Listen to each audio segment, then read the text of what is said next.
A very good evening, everybody. Nice to have you company wherever you're tuning in all around Australia, or indeed the world of the platforms. The Gentleman Sim Racing Club. Welcome to the penultimate week of not just the term, but the year as well. Week 9, night 1 in term 4 for 2023. And the entree of Monday Night Motorsport for this penultimate outing of 2023 takes us to familiar territory, ladies and gentlemen, to the Sandown International Motor Raceway in Melbourne, Victoria, scene of round 9 of the Play One Sim Gear Super 3 Championship. Yes, memo for everybody off the top tonight. Super 3 in the entree slot. We'll bring you Super 2 next week in the series finale from Mount Panorama Bathurst. And, of course, coming up later tonight, we've got the second to last round of the GT3 Championship from the Watkins Glen boot configuration in upstate New York, and we will bring you the opening race of the GT Am split, GT3 Am, and then of course we get stuck into GT3 Pro. There for their second race, the Invert Top 10, the 37-minute feature. So you've got an entree, main course, and some dessert tonight. Zach Cabin alongside Adam Lavis and Liam Banks, cutting it fine. 12:30 in the afternoon, that is server time, that is winter time because, autumn time, Eastern Standard Time, ladies and gentlemen, with the date set to May 15, 2023. Generic iRacing date, of course, one of two. Clear day. There's an update on where the weather is at the moment. It came out throughout the course of the weekend. 19 degrees the ambient, 24 on track. Jared Knight winning comment of the night already, ladies and gentlemen. Glad Super 2's on the broadcast. We did promise Super 3 another crack at the broadcast this time round. 3.13 kilometres this course, 47 metres of altitude, the humidity at 54% as well as we accelerate the server forward to 12:30 in the afternoon. And we have a look at the championship standings firstly. And we remind everybody that Bradley Curtin, who starts third here tonight, is on top, 328 plays, 258 for Aidan Schultz and 254 for Aaron Bryan. Michael Fraser in fourth place. Second of the forwards is Greg Spencer in fifth on 200. Then Joe Baldwin, Jason Scholar, Tristan Koch, Bevan Moyes, and Brendan Griffiths making up the top 10 on 140 points. 188 points separates first and 10th in this championship. Some of those guys, therefore, mathematically already out of contention as we have a look at the grid for this penultimate round of the season. 25 minutes. We up the stakes next week. Oh, what the hell's going on here, please? Looks like Johnny Simpson or whoever set the server up done a rolling start by mistake. Another iRacing fancy. Rolling start for supercars. It's shades of the 60-60 of 2013 all over again. Okay, interesting. Let's have a look at this. Yes, Oliver Patterson and Bevan Moyes the front row, Brendan Griffiths and Bradley Curtin the second, Greg Spencer, Aaron Bryan the third, Jared Gilbert in the fourth row, alongside, if you don't mind me saying so, Aidan Schultz, Michael Fraser and Joe Baldwin from row 5, and it is a half. It's a 6 and 4 split. Fords to Holden's in the top 10 there. Troy Davidson alongside Sean McClure on the 6th row, 7th row, Dale Jeffries, Reece Dickerson, 8th row, Adam Johnson and Gary Wellman, 9th row, Marty Mitchell and Todd Maxfield, 10th row, Steve Cowling and Matthew George, Justin Cotter, Tristan Koch, Phil King, Nigel Patton and Philip Howe make up the field. So this circuit, exactly half the length of Bathurst, as Josh Juno is correctly pointing out there. He is a week early, but that's okay, mate. We will be there next week. And we're looking forward to it for not just the entree, but the main course as well. The GT3 finale over 90 minutes coming to you from the best real estate in the land. And looking forward to it immensely. Liam Banks, good evening to you. A little bit of extra time to kill off the top tonight because it'll take the cars about a 3/4 of a minute to roll around to the start line here. But looking forward to this one immensely. Oh, absolutely. I love watching these cars around Sandown. I must admit, it's not a track that I like racing because it's tricky, but it's a track that I love watching cars racing because it's tricky. It creates drama. There's going to be plenty of overtakes here. There's going to be more than a few drivers that find the wall, and particularly being the Super 3 instead of the Super 2, I suspect there's going to be plenty of incidents, and it's going to be great fun to watch. I don't think we're going to know the winner until the very last lap around here. No. Quick splash and dash will be required somewhere along the way here as well. That'll throw the cat amongst the pigeons and shake things up just nicely for us, as each so often does. Watch for the trouble points. Turn 1, turn 2, turn 3, turn 4, and the end of the back straight, 6, 7, 8, and 9. It's one of the great race tracks not just in Australian motorsport, but world motorsport as well. Let's see what the supercars do with regards to how well a show they put on here as we get set to rock and roll. A rare rolling start in supercar land, racing at Sandown, underway. Lap 1 of a 25-minute sprint, the penultimate round of play one Sim Gear Super 3. And unfortunately, the rolling start has allowed the field to spread out somewhat significantly. A run down towards turn 1, and it's Oliver Patterson. Great to see him back in the server, holding sway. Joe Baldwin with an enormous slide through turn 2 and 3. Gathered it back up, drift work. And back the pack up just a little bit, but everybody got away from that one relatively unscathed and relatively okay. There's a name popping up at the top of the screen there, Alex Court. I believe I'm right in saying, if I've done my homework correctly, happy birthday to you, sir. Thanks for joining us for Monday Night Motorsport. Nice to have you tuning in. No doubt keeping an eye on your teammate Aidan Schultz as well. Down to the end of Dandenong Road. Great start, Brendan Griffiths. Top 6 remain where they started. Trucker, despite the spin and flick through turn 2 and 3, up 2 spots on the opening lap, and Sean McClure up 3 as well. There have been a couple of losers on the opening lap, Justin Cotter being one of those, down 3 spots, and Steve Cowling still catching up after starting from pit lane.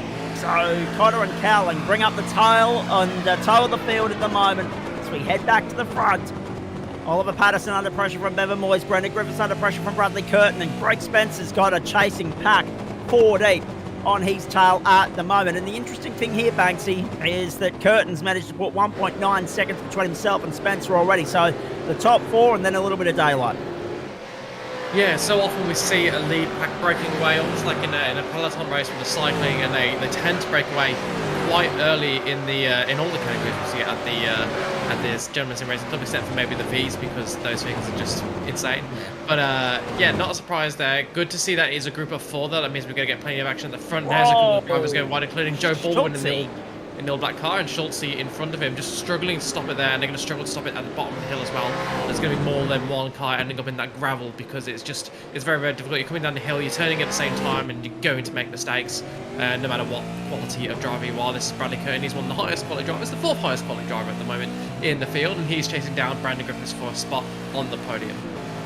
And he'll have a good chance to have a look if he wants it here at turn 1. He does want to have a look. He does want to dive down the inside. He does want 3rd place in the retro-inspired Rock Commodore of 1997.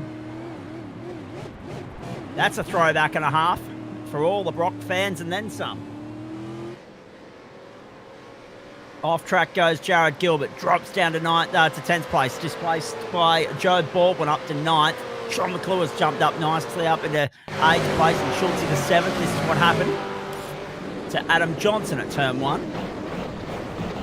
Oh, we got it all sorts of taily, squirrely on the way in, and he was never pulling it up from there. Across the grass, Jared Gilbert got the curb. Let's see what happens here with Trucker. Gilbert all on his own across the grass. Yeah, looked like he might have been anticipating the move at the inside side, leave plenty of space, and just do what we've seen quite a few F1 drivers do these days, and just go off the road at the start when they know it's time. I think it's safe. Somebody's making a lot of tyre smoke in the foreground there. That's because they're in the wall, getting around the last corner. And I think can't see anyone dropping down the field. It's Joe Baldwin, but Joe Baldwin's in the pits. It must be Sean McClure. Sean McClure dropping down the field. This is Reese Dickinson going and he's wide. You'll get away with that though, as long as you caught on earlier that you're going to go wide there. You can straighten up the wheel. That was messy. Yeah, it was good road and racing. No, it's going to come back at him immediately. That's brave. Oh, manages to pull it up and not avoid an accident. Then gets his rear tyres all lit up coming out the corner. Those tyre temps not happy with him right now, and he's got Dale Jeffries breathing down his neck. We'll see if he makes a move at the fast left hand over the top of the hill. I'm already excited about what's to come, and of course, when we head to the Glen in a few moments' time, ladies and gentlemen, here's Dickinson under pressure. Manages to defend Jeffries and Johnson off and keep them at bay for just a little while longer. Fraser's dropped down to 9th, 10th place now, displaced by Gilbert and Davison, and also Wellman.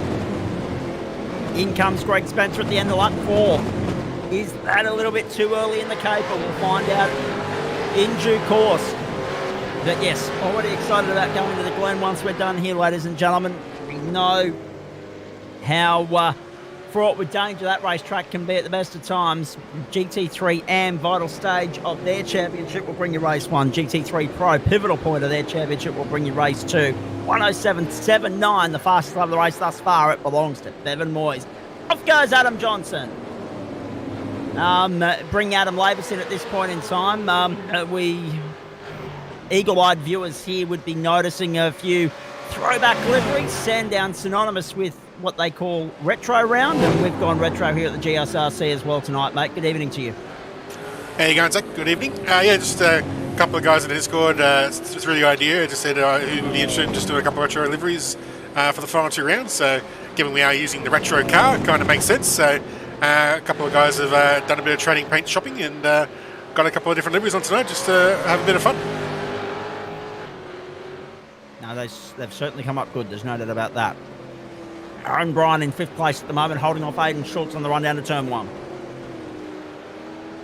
Yeah, just want to call out that the pace of those 4 at the front. We mentioned them breaking away. They've continued to break away. But the reason they're breaking away is they were in another postcode lap time wise compared to just about everyone else. In the high 107s, was most of the field in the high 109s or even the 110s. So massive difference in pace. Those guys just absolutely crushing opposition. Although, should note, Bevan Moyes is second. Not so good last lap. Lost a couple of seconds to Oliver Patterson, giving him some breathing pace. That gap out the front now 3 seconds, and Oliver Patterson's sitting pretty. And it goes Holden forward. So it's definitely not a car thing. Bevan Moyes just struggling there. It's going to let Bradley Curtin have an attack on him. Just went deep at the bottom of Dandenong Road, and Curtin's got past him. Good space being given by both men there as well. Good racing room. Not always achievable around here. Across the main straight we go. Oliver Patterson with his support in the crowd. I wonder if that's another one of his stablemates from Vermilion Racing. Oliver Patterson, the only Vermilion Racing driver in the field tonight, at least in the Super3. Well, I'm sure he's got 1 or 2 of his teammates watching along on the stream as we're watching Bevan Moyes try and earn back some points. I do wonder if he just overcut tyres a little bit, and he's paying that price now because his last couple laps have not been at the pace of passing ahead. Breaking news. Already a couple of retirements. Philip Powell's out. Steve Carolyn's gone. So too, and it was pointed out by Josh Zuno there on the comment thread on the right-hand side of your screen. Our own El Presidente now, Joe Baldwin. What happened, Trucker? I know, iRacing played silly buggers with black flags, so I went to clear a slowdown, and made one actually, when I had about a second left, he bumped me in the rear and made me speed up and not clear it. Drove through the pits to clear it, and it didn't, and drove through it a second time and it didn't again. So I'll just give up and go and do some GT3 practice, I guess, because I need more of that. Yep. So. A little bit frustrating though, mate, because we all love coming to Sandown. Absolutely, I love Sandown. It's a great track, especially in this car. It's the big braking zones with the big heavy cars and that. It's a lot of fun, and I'm not sure what happened, but my normal make-up positions on the start got thwarted with the rolling start. I'm not sure what happened there, but it's same for everybody in the service, so it didn't matter too much. But I think they just caught a couple of the guys out, including myself. But it was. I had a big lose there on about turn 3, I think, and I managed to catch it and not kill anyone. But it never got any better from there. No, it certainly didn't. And a nice save through turn 2 and 3 there on the opening lap as well, mate. Yeah, that's the one. Yeah, I got sideways. I think I might have bumped Jared Gilbert as I was catching it, so apologies to him. But it's, I just got caught out with the concertina, and everyone braked a little bit early. When I jammed the brakes, it just locked the rears. So it was very, very lucky not to skittle the pack, thankfully, so I didn't get any safety points out of it. No, that's exactly right. In saying that, thoughts on Watkins Glen and how you might go around there, mate? Well, I'm going to go and do some laps. Now, Watkins Glen is a track I enjoy, especially the big version, the long version, and I'm slowly coming to grips with the GT3. We ran them at Bathurst the other night. I think I ended up 3rd, from memory. third or fourth, third, I think what might have been. So I'm slowly getting the hang of this. I won't say I'm getting the hang of GT3. Maybe the 296 Ferraris gelling with me a little bit. But if I jump into anything else, I'll be a mobile chicane. We'll get around there okay. I think in the GT3 tonight. It's a track I enjoy, and I've done a lot of laps there. So yeah, hopefully we'll have good results. Yeah, a couple of results to see out the season. And of course, that 90 minutes around there, 2 hours around there the other night for you guys, 200 kilometres, serves as good practice ready for next Monday night when we do go around there for 90 minutes, mate. Yeah, looking forward to that one. So if I can pull off the sort of result or similar results, I might get myself somewhere solidly into the top 5 overall. I've missed a couple of rounds, so I'm not expecting it to be a factor in the overall or anything like that, but from where I was in GT3, if I can manage top 5 in the AM split, I'll be pretty happy with that overall. That's probably a bit of a marked improvement for me in the GT3 especially. Well, I was going to say, considering it was a car you used to avoid like the plague, coming into this season, you've now started to find a degree of comfort with it, and it just goes to show that occasionally perseverance pays off, mate. Yeah, I think the way the car handles probably suits me a little bit better. I stuck with the Porsche probably a lot longer than I should have.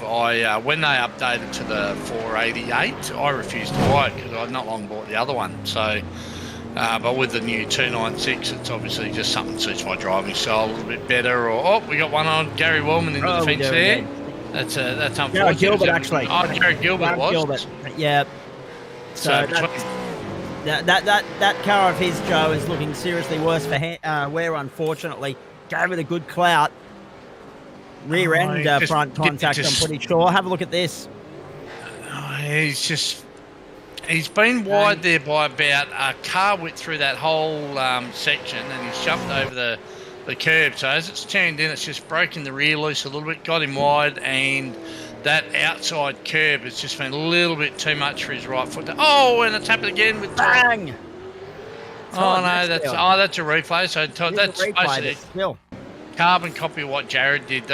These cars are so sensitive up on the curbs. It's you've really got to pick your line off them because they're going in threes tonight. What's going on? Yep. Bad things happen in threes, as they say. Justin Potter's parked up, retired for the night. Marty Mitchell's still in pit lane top. Maxfield has come back out again. Greg Spencer and Michael Fraser have pitted already in this race. Top 16 yet to stop, though. That's important to note as we finish the 11th lap. Commence the 12th. We're past half race distance as well as far as the clock is concerned, ladies and gentlemen. 12:46 gone, 12:15 to go. The platform's the Gentleman Sim Racing Club Monday Night Motorsport across Facebook, Twitch, and YouTube. Banksy, anything for El Presidente while we've got him? I just want to say thank you for picking up the president's position on what's fairly short notice. It takes a lot of commitment to do a job like that. And it's much appreciated from everyone at the GSRC, I'm sure. And I was pretty happy when I saw it. I was like, Joe. Yeah, he'll do a good job. So I'm sure that sentiment is echoed through a lot of the people at the GSRC. Yeah, thanks, Liam. So far, the people that have said anything have been happy about it.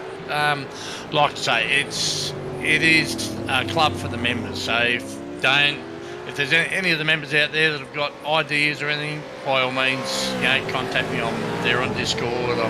I'm pretty visible there and on Facebook, and I'm happy to field ideas and whatnot. So it's the club's all about its members. Without its members, you don't have a club. So we'll try and take it forward to the into the season 2024 and have a solid year again next year.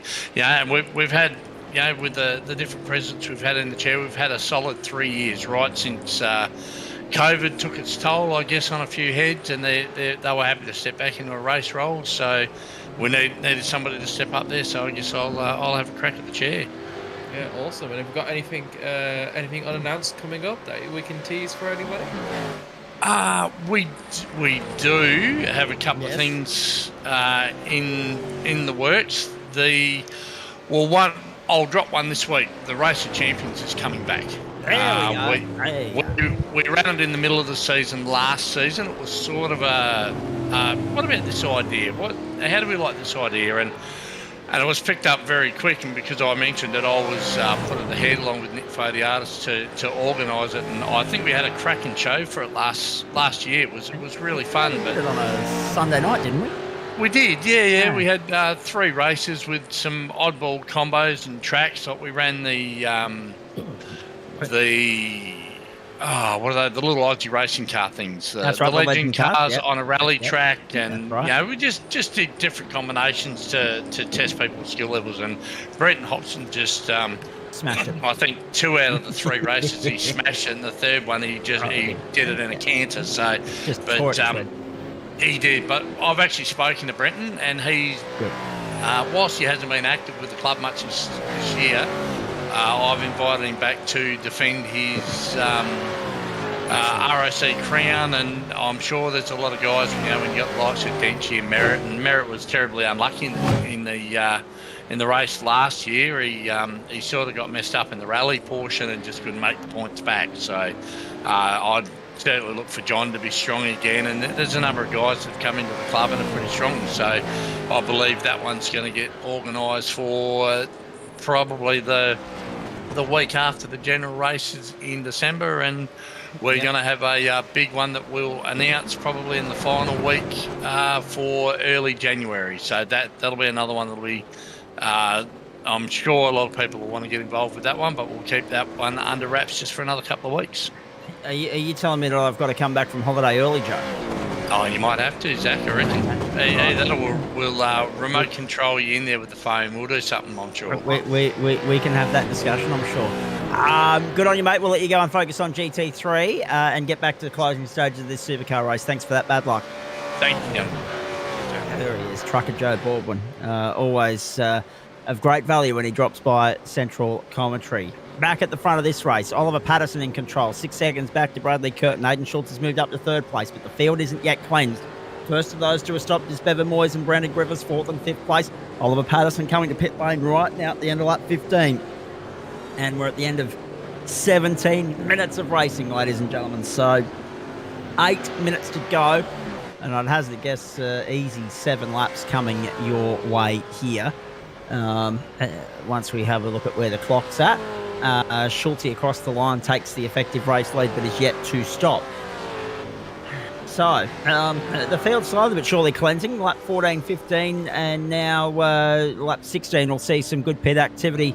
Liam, Adam Johnson, Nigel Patton, both running long, so too Tristan Koch and Phil King. Yeah, they're all running long, and they're the only drivers that are up a load of positions. Everybody else down 1 or a few, and that's obviously going to be corrected when they pit. So I'll be interested to see what the position differentials look like once they pit, and whether we have any big movers left in the field. I suspect Aidan Schultz will be one of the bigger movers. I think he was in the podium positions before everyone started pitting, so if he maintains that, then he'll still be up about 3 or 4 places, which is a more than decent effort.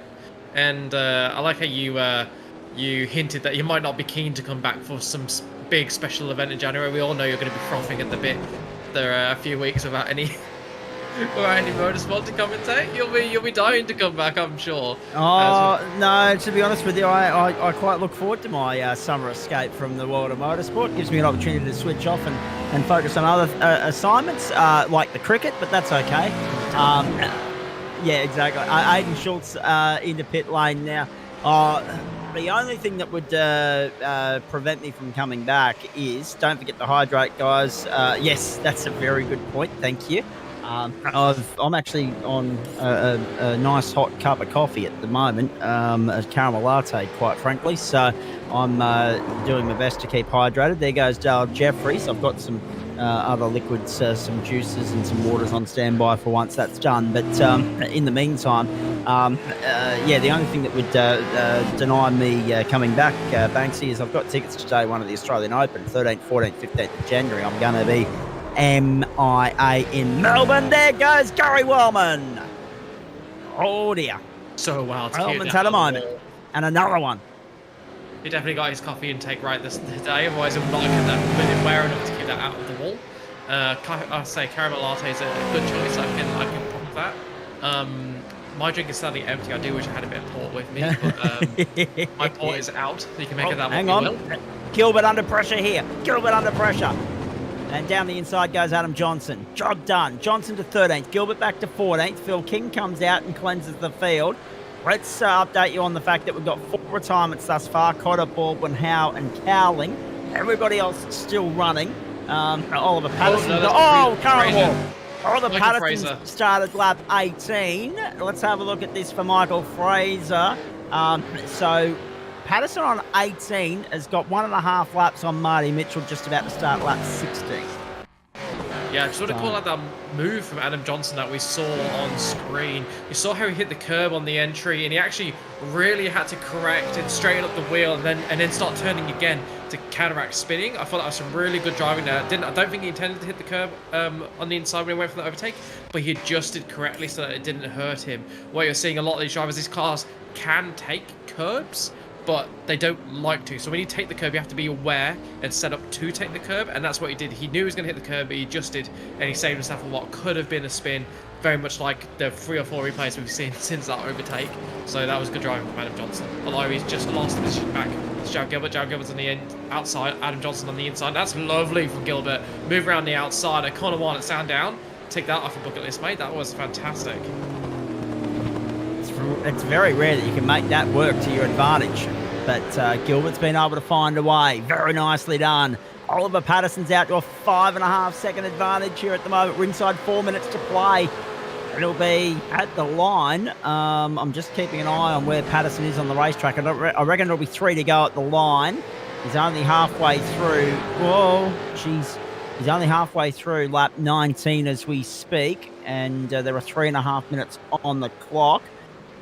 So, yeah, 3 to go at the line is going to be my best guess here. We'll do a little bit of overtime to get to that 22 marker. That's laps, not minutes, of course. 25 minutes, 22 laps. But, yeah, Patterson will be on his way home. And Bevan Moyes under pressure from Bradley Curtin, a second the advantage there. Griffiths over Schultz by 5.8, and then the field's really well spread out. This is the next best battle on the racetrack. Brian and Spencer, only 0.9 of a second covering them at the moment. Also, Johnson and Gilbert continuing to go at it side by side. Again, Johnson loses out. Whoa. You can't get any closer than that through turn 3 up to 4. Yeah, and they're under pressure from Nigel Patton. Patton's latched onto this fight as well. A 3-way fight for 12th.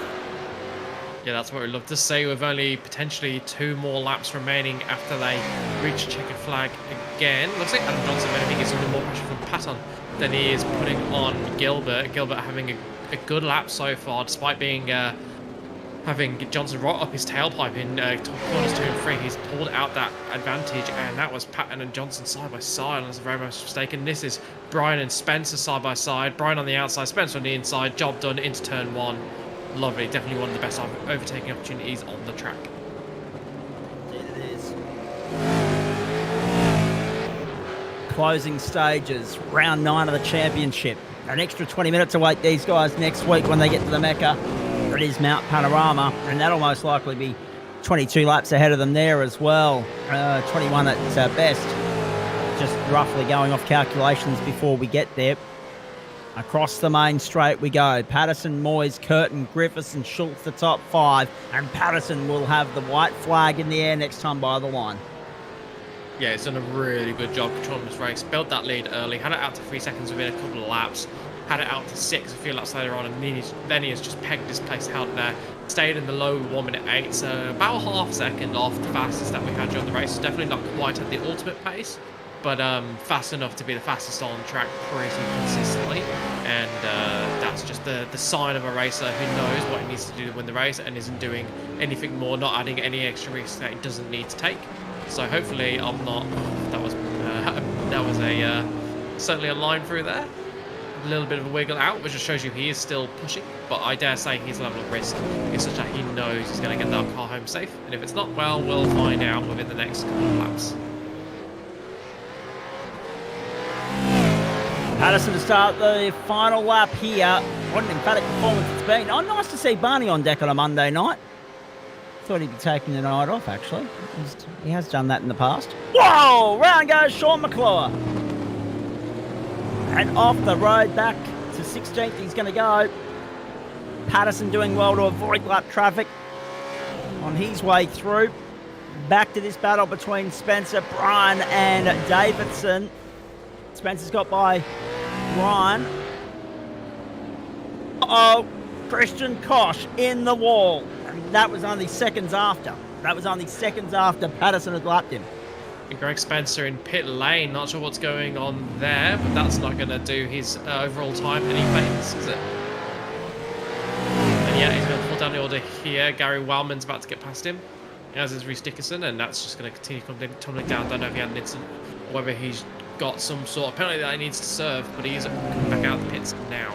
And this is Oliver Patterson taking the final chicane, final corner in the bag. That's a win for Oliver Patterson in the Super 3s. Nicely done, absolutely dominating. Yeah. An emphatic victory at that as well, Banksy. I mean, the bloke just led from the front, didn't really look challenged in the slightest, just checked out. And it's often said when you have a quiet night on these servers, on these platforms, and we don't mention you very much on the broadcast, that you must be ticking some boxes, must be doing things right, and he certainly is. Brilliant performance from Patterson. Nice to see him back on the grid and then back in victory lane as well. Bevan Moyes second. Bradley Curtin's got home in third. The margin in the end, 6.08 seconds. Griffiths, Schultz, Brian, Davidson, Wellman. Wellman's been passed by Dickerson.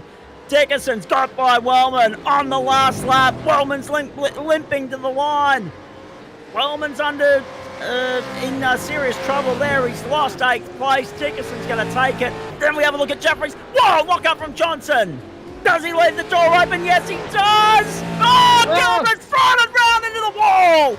Bang. And how lucky was the car coming through there behind him to avoid that?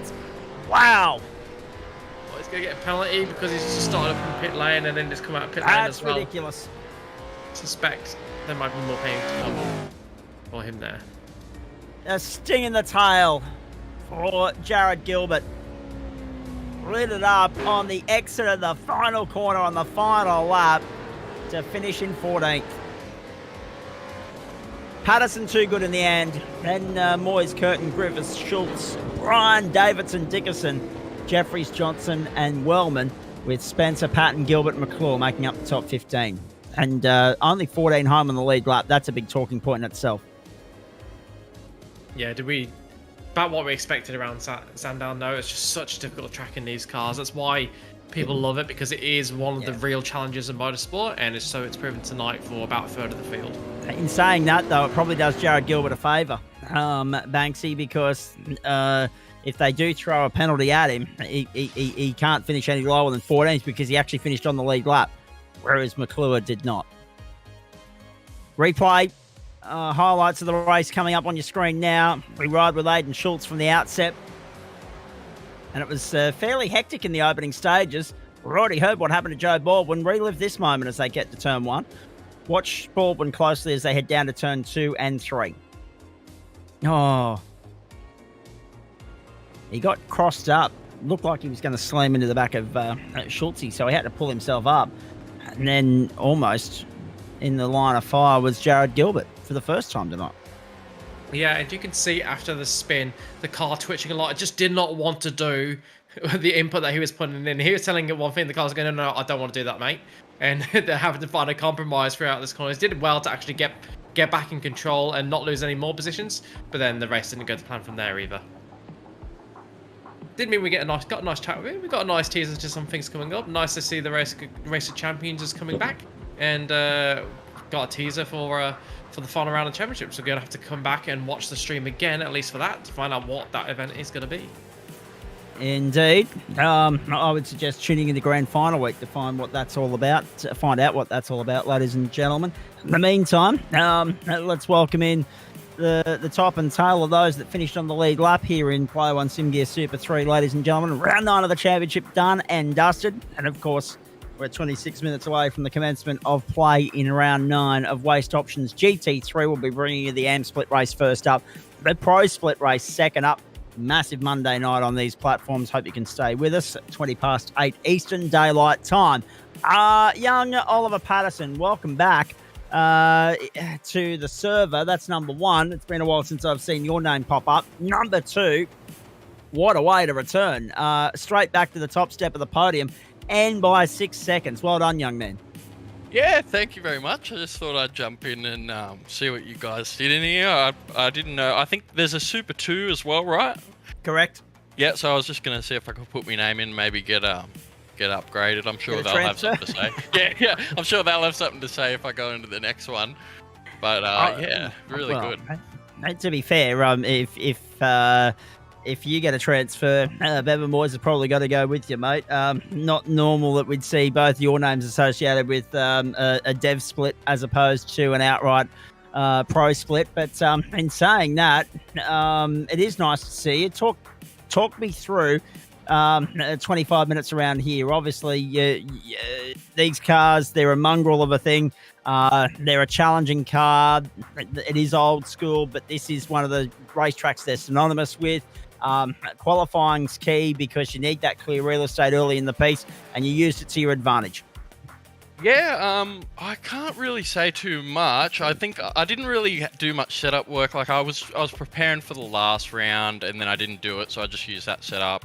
And I don't know. I just tried to get up on the front of the grid, but yeah, I wasn't expecting that. Maybe like credit it to doing V8 scops in the regular car this year, like we did the Enduro series. But these cars seem a bit more forgiving to drive. Like the tires don't cook as much as the new car does. So I felt a lot more confident just sending it, and yeah, got the result. Indeed. What have you been doing with yourself in the meantime? Because as you say, you thought you'd just pop your head in and see what the hell's going on. So one of those wild card cameo appearances we associate with whenever we put an Australian circuit on the calendar. What's been keeping you busy in the meantime, please? Yeah, well, as I said, just finishing off the Scops year, and probably mainly just having a break now and just having some fun races with my team, Vermilion Motorsport. We're helping run a series, the ANZE series, so that's actually on right now on Monday nights. And yeah, so it's been a bit quiet, but just having fun with mates and trying to hone our craft and race hard and race clean. Indeed. Now, good luck with the Scott stuff, of course. Now, as far as the rest of it's concerned, now that you are having some fun races and you've got a bit of time to let the hair down, I want to ask you two questions. One, are we going to see you on the grid next week having a crack at Mount Panorama for 45 minutes in this car? Maybe, because there's only one drop round this week in this series I'm running, and I may have a shocker tonight because I didn't put much practice in running with you guys. But we'll see. I would like to. I mean, I like Bathurst, but it's not as forgiving in this car. I think I'll probably have a moment or two. Yeah, that's true. However, in saying that, because obviously the Scops car would be running the most up-to-date spec car that they've got of the supercar in iRacing. So what are the differences between the two, and how are you going to find that adjustment from the old school to the new school when you go there? I think just tyre life, and you can lean on the rear tyre a bit more in the low-speed stuff with this old car.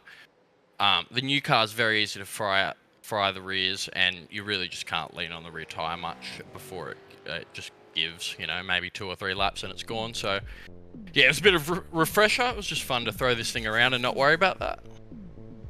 Indeed. Now, Banksy, I'm sure you got a couple of questions for the race winner here. Yeah, you said you were doing Scops. How's that going? Yeah, it's going all right. I think me and Timothy Vaughan, we got a P7 in the Enduro Cup this year, so we're really stoked. Not as good in the regular series, but there's more drivers to compete with, I think, or more cars at least. But yeah, really learning a lot of stuff from there. Awesome series. I recommend it to anyone that's trying to get into the supercars a bit more competitively. And supercars your favourite car, or is there another car that you tend to main? Yeah, supercar for sure. No doubt. You can hear the accent, Banksy. I can hear the accent, but I don't like to assume. There's a few Aussies that like the open wheelers, like the NASCARs. Yeah. But yeah. So just that and having fun and seeing what comes. Yeah, good on you. But I'm gonna have to fail because this race is. I'm in another race now. I'm so sorry, guys. But, no, all good, mate. All good. We appreciate you stopping on by to have a chat with us, and we want to congratulate you on the win. Well done on that, and we'll catch up with you very shortly. Thanks so much, guys. I'll just quickly say thanks to my sponsors and my team. My sponsors, Burling Motor Group, Trophy Hub, RSW Graphics, Dr. Proxy, Moser Racing, Supernova Motorsport, Race Labs, and maybe if I forgot any more. And Burb Design. Burb Design is making us new liveries. It's awesome. So thank you so much, guys. All the best, mate. Have a great week. Good luck. Okay, peace out. There we go. Yeah, celebrating with the VB long neck at 8:30 in the morning. I love it. I love it. Dead set. Actually, Brendan Griffiths, I'm going to come to you in a moment, but on the subject of long necks, right? Those who have listened to the broadcast of the GSRC long enough will know that I'm a Canadian club person, right? And you wouldn't fair dinkum believe. I was having a look around yesterday because you used to be able to buy the 500mm long necks in 12-pack form.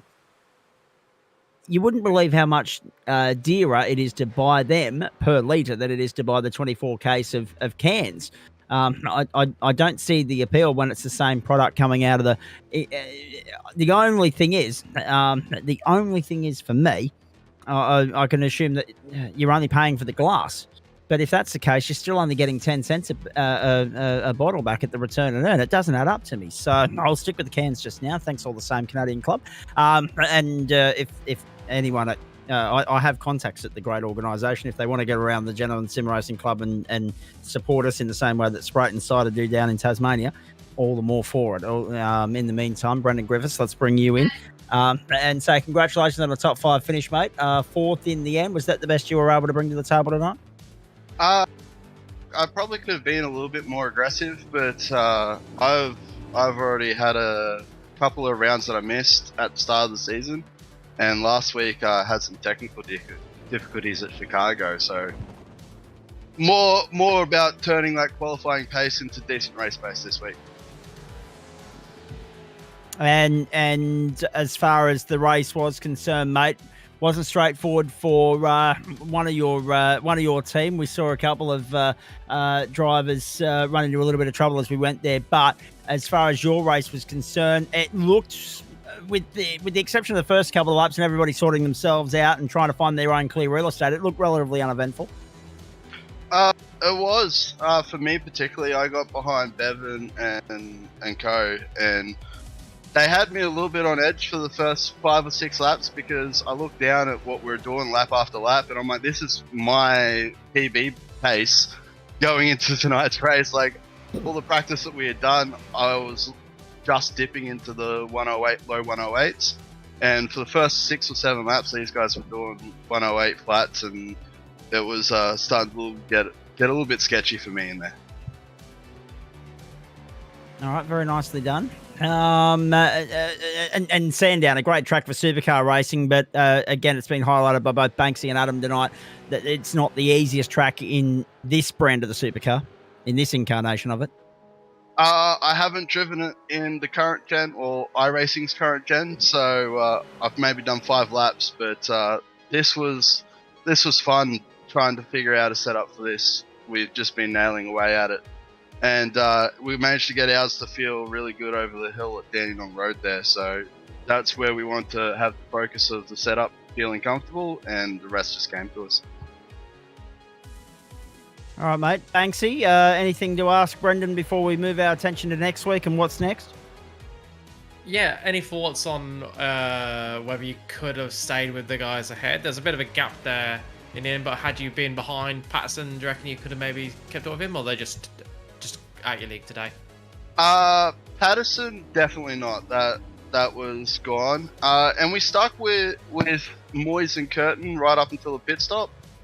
I think I fueled a little bit heavy, so once we got that separation out of the pits, I just couldn't get it back. Yeah, so maybe with the correct fuel load, might have been able to give them a battle at the end. And hopes for the next race? Survive. A good result is a result. Exactly. It's coming down to the nitty-gritty point of the season, and points is the key thing now. So no silly mistakes and no silly chances, and we'll be good.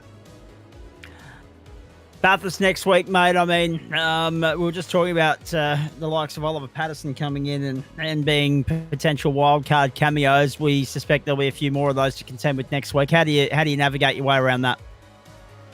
The same. You know, you always got to expect guys coming out and dipping their toes into those sort of events, but you got to kind of race the best to go faster. So, you know, I'll race where I am, and I'll try to be respectful as I always am, but that's about all I can say on that one. All right, very nicely done. And what's next for you as far as GSRC racing is concerned? Please, how else are you keeping busy this season? So the off season, we're gonna do a little bit of a rebrand, which is gonna be cool. But at the moment now, we've got some new friends that we're hanging out with who are on the iRacing platform, and over the last 4 weeks have helped us improve massively. So we'll see where that goes in the future, and we'll see if we can keep that friendship strong, and we'll see what comes next. All right, mate, very nicely done. We've still got about 15 minutes to go here, Banksy. It feels a little bit weird not having anybody else to talk to. Brendan, well done, mate. Can't wait to see what you bring to the table next week when we get to the mountain. We'll be watching on closely via the results, as we won't be covering Super 3. We'll be covering Super 2. But well done on the season that was, and look forward to catching up soon, mate. Thank you. Can I just shout out Cataclysm Computers, Shockworks, Field Hydration, and Clocker. They've been great having on board the car, and look forward to running with them in the future. All right, mate. Very nicely done. Great to catch up as always. Thanks for stopping on by for a chat. Cheers. Thank you. Adam Lavis, by any chance, do we have the results from Super 2 to show everybody? There they are. Oh, surprise, surprise. Greg Matthew Dench Favell on top, 11.447 seconds from Travis Hunt and Mark Gomez. And then, of course, we went back to Jason Spriggs, Tim Harris, Mark Horton, Tony Baker, Michael Hammer, Matty Scholes, and Ryan Tegel, who was here momentarily to have a chat to us and then disappeared. At 106.5 for the fastest lap of the race for Favell. He's dialed up at the moment. I reckon he's got one hand on that championship, maybe even wrapped it up now, as far as Super 2 is concerned. Honourable mention to Chris Stark, who was 11th, Stephen Varga, David Christensen, Dane Snadden, and Nick Fodiatis made up the top 15 there. All right. Final thoughts on all of that, Banksy? Yeah, good race. Not surprised to see the level of attrition. Saw quite a few drivers on the walls. Those curbs, staying off those curbs seemed to be the key to survival for a lot of the pack, and then the very best were able to attack those curbs, and that's where they gained their lap time. And I'm looking forward to see what happens in the GT3s up next, because that should be an absolute cracker. And it's coming up from Watkins Glen for you, ladies and gentlemen. Graham Stewart, damn, I missed that first race. Did Greg Brooks crash? Tell me he did play. Oh, that's not very nice, throwing friendly barbs like that on a Monday night. Jesus. In saying all of that, we actually weren't watching his race. He was over in the Super 2 split, mate, so I wouldn't be able to tell you. This is Monday Night Motorsport for the penultimate time in 2023 on the platforms of the Gentleman Sim Racing Club across Facebook, Twitch, and YouTube. You can always rely on Graham to waltz on in and throw the banter and the sledging around as though life depends on it. Great work. I'm looking forward to more of the banter when we get stuck into GT3 for waste options very shortly. This is all made possible for you, of course, thanks to the great people at Waste Options, Sprite and Cider, Orbic Australia, Login Systems, Player One Sim Gear, Lobesy Racing, M-Wave Australia, and Flash Graphics. That was a great performance from Oliver Patterson, from Bevan Moyes and Bradley Curtin. We now turn our attention to GT3 on the other side of this short break. We go to upstate New York, to Watkins Glen International, and we bring you the final sprint round of the season for GT3. We'll start with the AM split. We'll head to the pros second up. So we've had the entree. The main is next, then dessert to follow. Hope you can stay with Banksy, Adam, and I. Monday Night Motorsport on the platforms of the Gentleman Sim Racing Club.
Monday Night Motorsport continues for you here on the platforms of the Gentleman Sim Racing Club across Facebook, Twitch, and YouTube. It is night 1 of week 9 of term 4, and we move from the Sandown Raceway in Melbourne, Victoria, all the way over to North America, to the United States, more specifically, to upstate New York, the Watkins Glen International, and the penultimate round, the third and penultimate races of third last and penultimate last racing of the Waste Options GT3 campaign. Yes, it is sprint mode tonight. It's the final sprint round of the campaign. We're pumped and excited about the prospect of what might unfold here over the course of the next hour, knowing how fraught with danger the early laps of that second race are going to be when we invert the top 10. Zach Cabin alongside Liam Banks and Adam Lavers for our continuing coverage of Monday Night Motorsport as we edge closer to 8:45 Eastern Daylight Time. 10 seconds left in this qualifying session before cars will take the grid. So let's race through some information here for you. We're on a 5.1 kilometre course, 5.41 kilometre course tonight, rather 90% humidity, partly cloudy conditions, 20 kilometre an hour winds. The weather and server temp is about to update.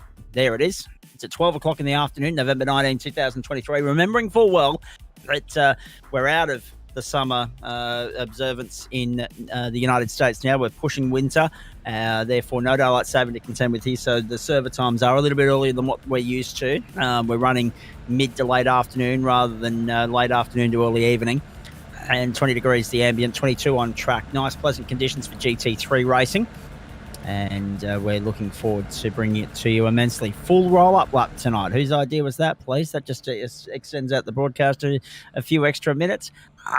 First race will be the GT3 AM series. Let's have a look at the championship points and how they're situated coming into this round. And we can tell you that it's a pretty tight tussle at the top. Paul Wood leads Gary Cousins by 9 points. They were even on points last week, and I'm pretty sure they were even the week before as well at the Fuji International Speedway. Now let's see if this divides and conquers, for lack of better words. Dale Sharp holds third at the moment by 3 points over Greg Heaney. It's interesting too because it's 3 manufacturers inside the top 3 at the moment and 2 different teams. There are just 12 points covering 3rd and 6th in this championship, with Jermaine Tacklew and Bradley Curtin 5th and 6th respectively. Joe Baldwin a little bit further back in 7th, 8 points clear of James Francone, and Sean Benici and Aidan Schultz make up the top 10. Schultz was impressive last week in his charge to 3rd for the round. The grid for race 1 looks like this, if we can go there, and we can tell you that Gary Cousins has pole position from Greg Heaney, Braden O'Loughlin and James Francone the 2nd row, Paul Wood, Jermaine Tacklew the 3rd, Joe Baldwin, William Yarwood the 4th, Sean Benici and Tim Fuge the 5th row. Dale Sharp and Aidan Schultz the 6th, Bradley Curtin, Philip Butler the 7th. No Gary Wellman or Todd Maxfield on this grid, ladies and gentlemen. They've opted out for the night, so we're down to 24 already. Bradley Curtin, Philip Butler, 7th row. Robert McGrath, Adam Chiplin, 8th row. Nick Fodiatis on the grid. Have a look at that. And Ryan Wood in the 9th row. Greg Spencer and Marty Mitchell, the 10th. 11th row, Tristan Koch and Callum Heinrich. 12th row, Gary Wellman and Pete Matson. And, of course, with Matson moving up, Brett Campbell will move up, with Wellman and Maxfield at the rear of the field, opting not to start. And now this is going to be interesting. Banksy, early laps are critical here. You've got to keep your nose clean or you pay a significant price. Oh, 100%. No way everybody is making it through the boot on the first lap. No way everybody's even making it up to the straight on the first lap, because somebody will get it wrong, go wide there, because there just is not that much grip. It's sprint racing, it's GT3s, it's the Glen. It's a fantastic track for sprint racing. These cars are magnificent around here. These drivers in the GT3 AM Split, it's the last time they're going to get on the broadcast this season, so they're going to put on a show. I've been looking forward to this since Monday last week.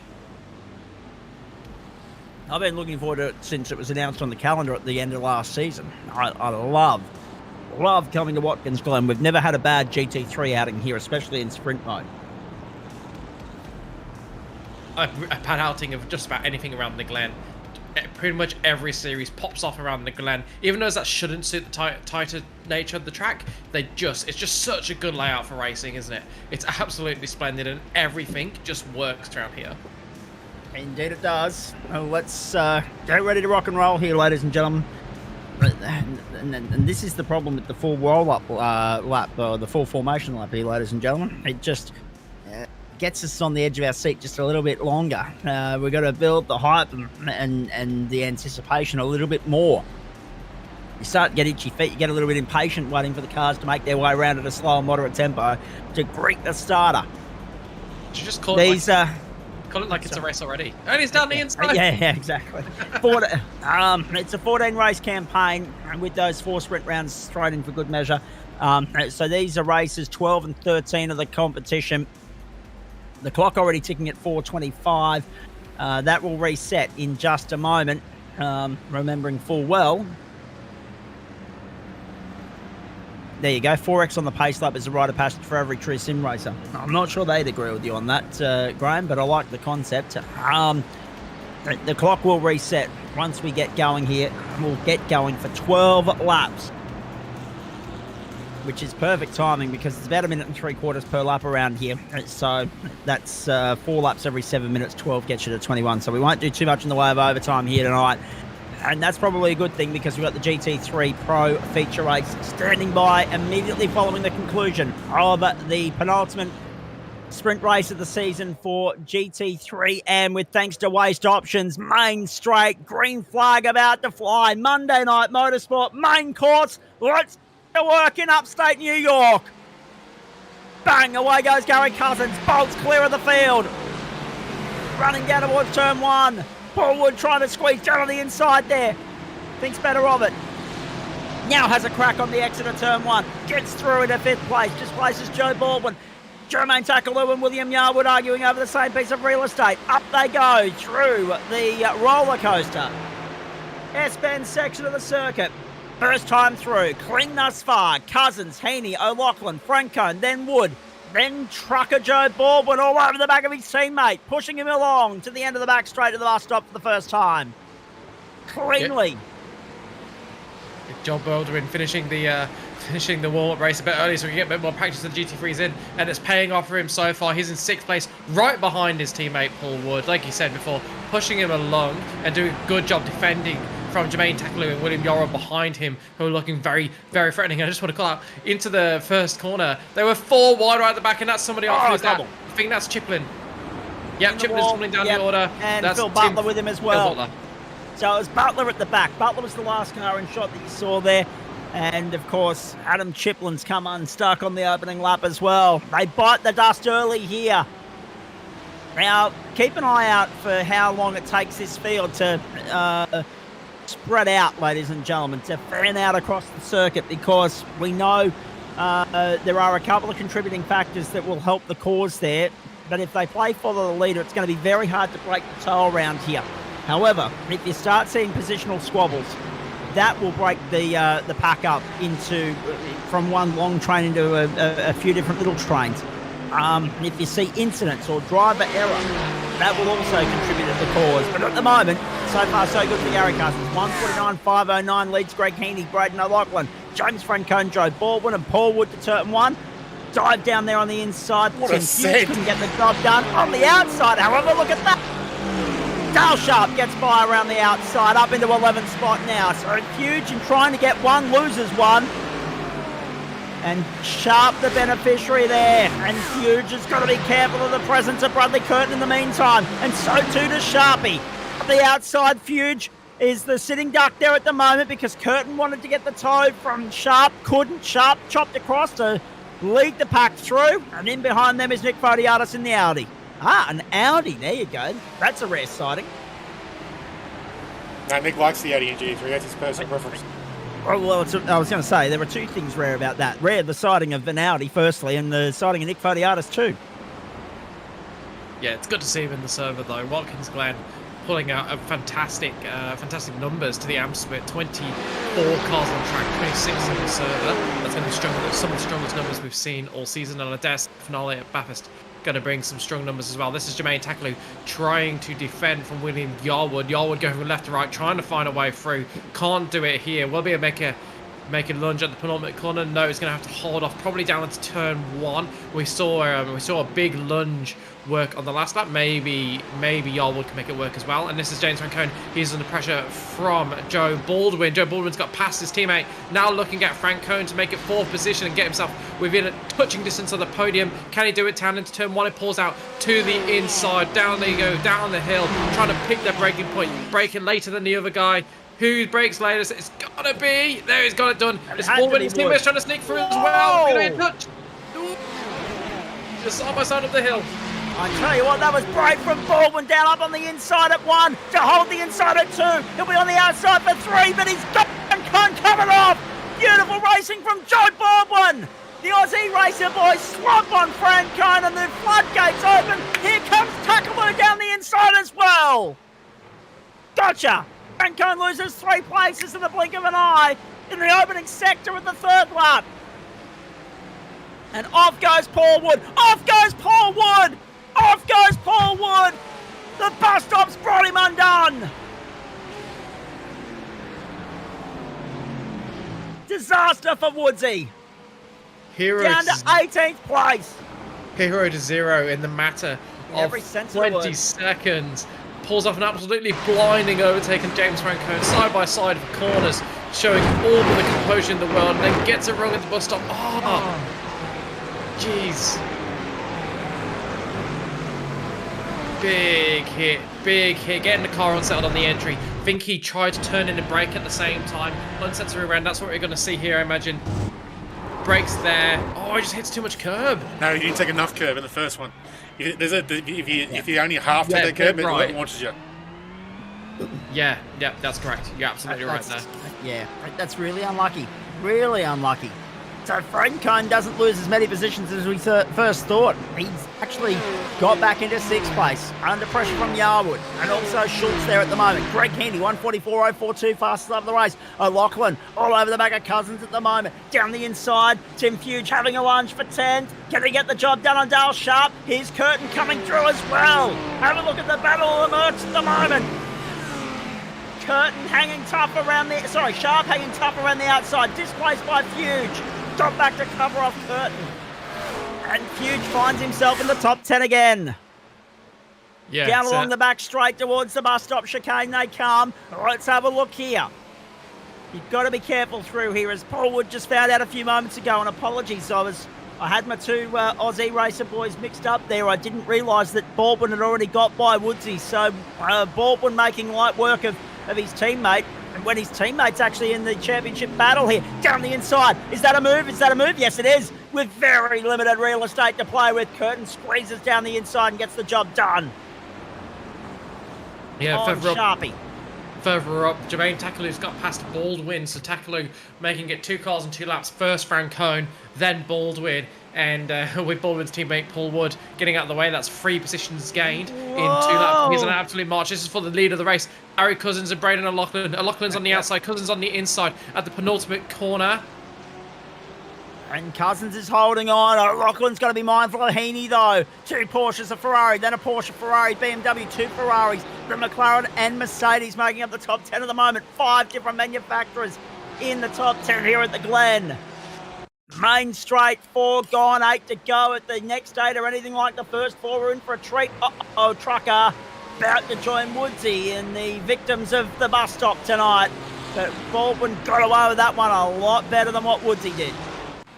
Yeah, managed to bring it back under control, but that's how he lost the position to Jermaine Takaloo. So he's just watching people in front of him go off the track and saying, thank you very much, I'll take those positions. I do love a sniff at a podium. No, it's just got worse, unfortunately. Joe Baldwin's on pit road. Joe Baldwin is on pit road. So Brett Campbell, Paul Wood, Adam Chiplin all on pit road as well, have been throughout the course of the night. And Joe Baldwin, his crack at a top 5 finish, done. Done. Oh, hang on. Right, just quickly too, gentlemen. Ryan Wooden's out there in a Ford tonight. I want that noted. Aiden Schultz is on the tow. Oh, Schultz is on the tow rope. What's happened there? Aiden Schultz out of business on the tow rope. I think Baldwin picked up a stop-go penalty or a drive-through penalty, boys, because he's actually managed to get back out on the racetrack, but he's down 14 spots. He might have done the same thing as the previous race. He goes slow down for the bus stop and may not have cleared it in time. And may not have been able to clear it. Oh, dear. It's all going from bad to worse, unfortunately, for the Aussie racers. Stable! Oh, no. That's what happened to William Yarwood. And Schultze's been caught up in that somewhere along the way, I reckon, as well. Because Schultze was the one that ended up on the tow rope. Here we go. Uh-oh. Uh-oh. How many times do you see it? Yep. Uh-oh. Keep watching, keep watching. Oh, you almost certainly don't want to watch. Bus stop. Uh-oh. Yeah. Every day of the week. Gets his brakes A on. monster moment for Schultze. Could have been a lot worse. Gets his brakes on nice and early, stops it coming back into the way of the cars, and that's why we always say to hold your brakes, and that's why the penalty of not holding your brakes can seem quite harsh at times, because it is so crucial to keeping clean racing for everybody else. This is Jermaine Tacklew. He's got up into the podium spots. He's got past Greg Heaney. So Jermaine Tacklew now in third. Yep, and O'Loughlin, big send down the inside on Cousins. Still can't do enough to get Cousins. Oh, he can. He's been able to do it that time round. The last two laps as O'Loughlin leads the race, and we have a look at Tacklew down on the inside at Heaney, the replay here. The last two times around, O'Loughlin had not been able to do enough to jam it down the inside far enough to put Cousins at bay. Third time, Lucky gets the job done, and Cousins was forced to yield, not getting a clear enough run on the outside on the exit of the fourth last corner of the lap to remain on the inside to hold sway and maintain his position at the following left-hander. And that's one of the great elements of racing at the Glen as well, Banksy. Right corners, left corners, usually it's one after the other. Very rare, except for here at this point of the lap. You get two left-handers back-to-back. So no wonder we're going to see great positional battles here, because the up and under is always on. Yeah, it absolutely promotes battles that last more than one corner. That's what we absolutely adore seeing as true racing fans, and it's a layout, like you say, that always seems to have a right followed by a left or vice versa, and that's how you get great battling, because you have to get fully alongside, otherwise the other car can always come at you.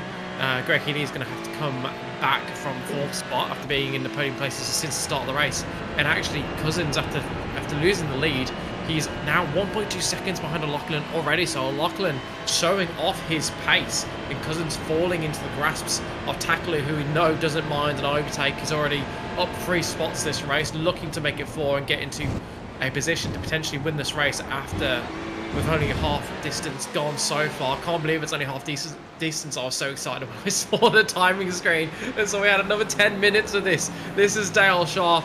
He's come under a bit of fire into that first corner a few times. Has been caught unawares and looking to put his own move on now. This is Marty Mitchell towards the back of the field in 17th.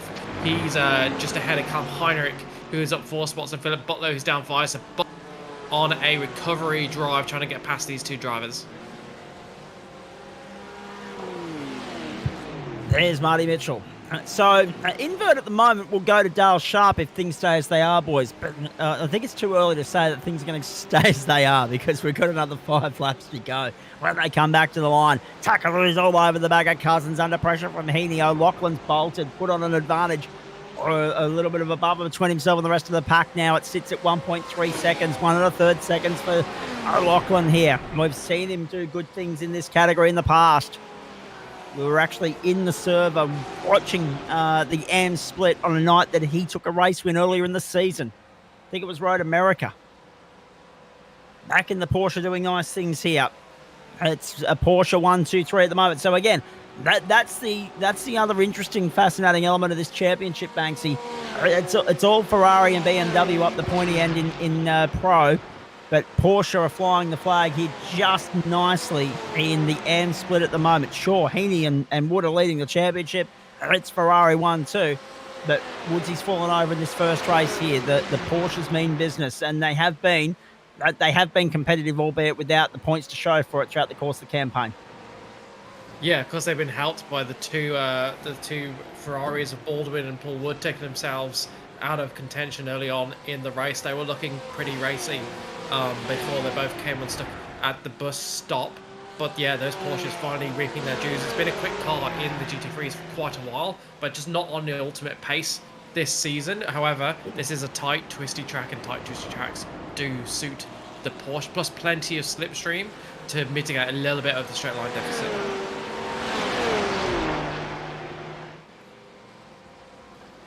One of these drivers is going to have to go if they want to stick with a Lachlan. I'm worried if a Lachlan puts in another lap or two at the pace that he can do, those 144 deads, then he's going to drop this group behind them unless they pick up their pace. So if Takalu or Heaney has any thoughts of getting the win in race 1 of 2 here tonight, they're going to want to break through this pack and get onto that chase sooner rather than later. Otherwise, they're not going to have time to do it because O'Loughlin, at the moment, has this sewn up. We love the Watkins Glen International Raceway. It used to play host to a round of the IndyCar Series. It still plays host to the Sale and 6 Hour. It still plays host to a smorgasbord of iRacing. Down the inside goes Takalu on Cousins. And it still plays host to a round of the NASCAR Cup Series each year. We love racing at the Glen. And GT3 are showcasing why. 7 minutes to go, 4 laps to go.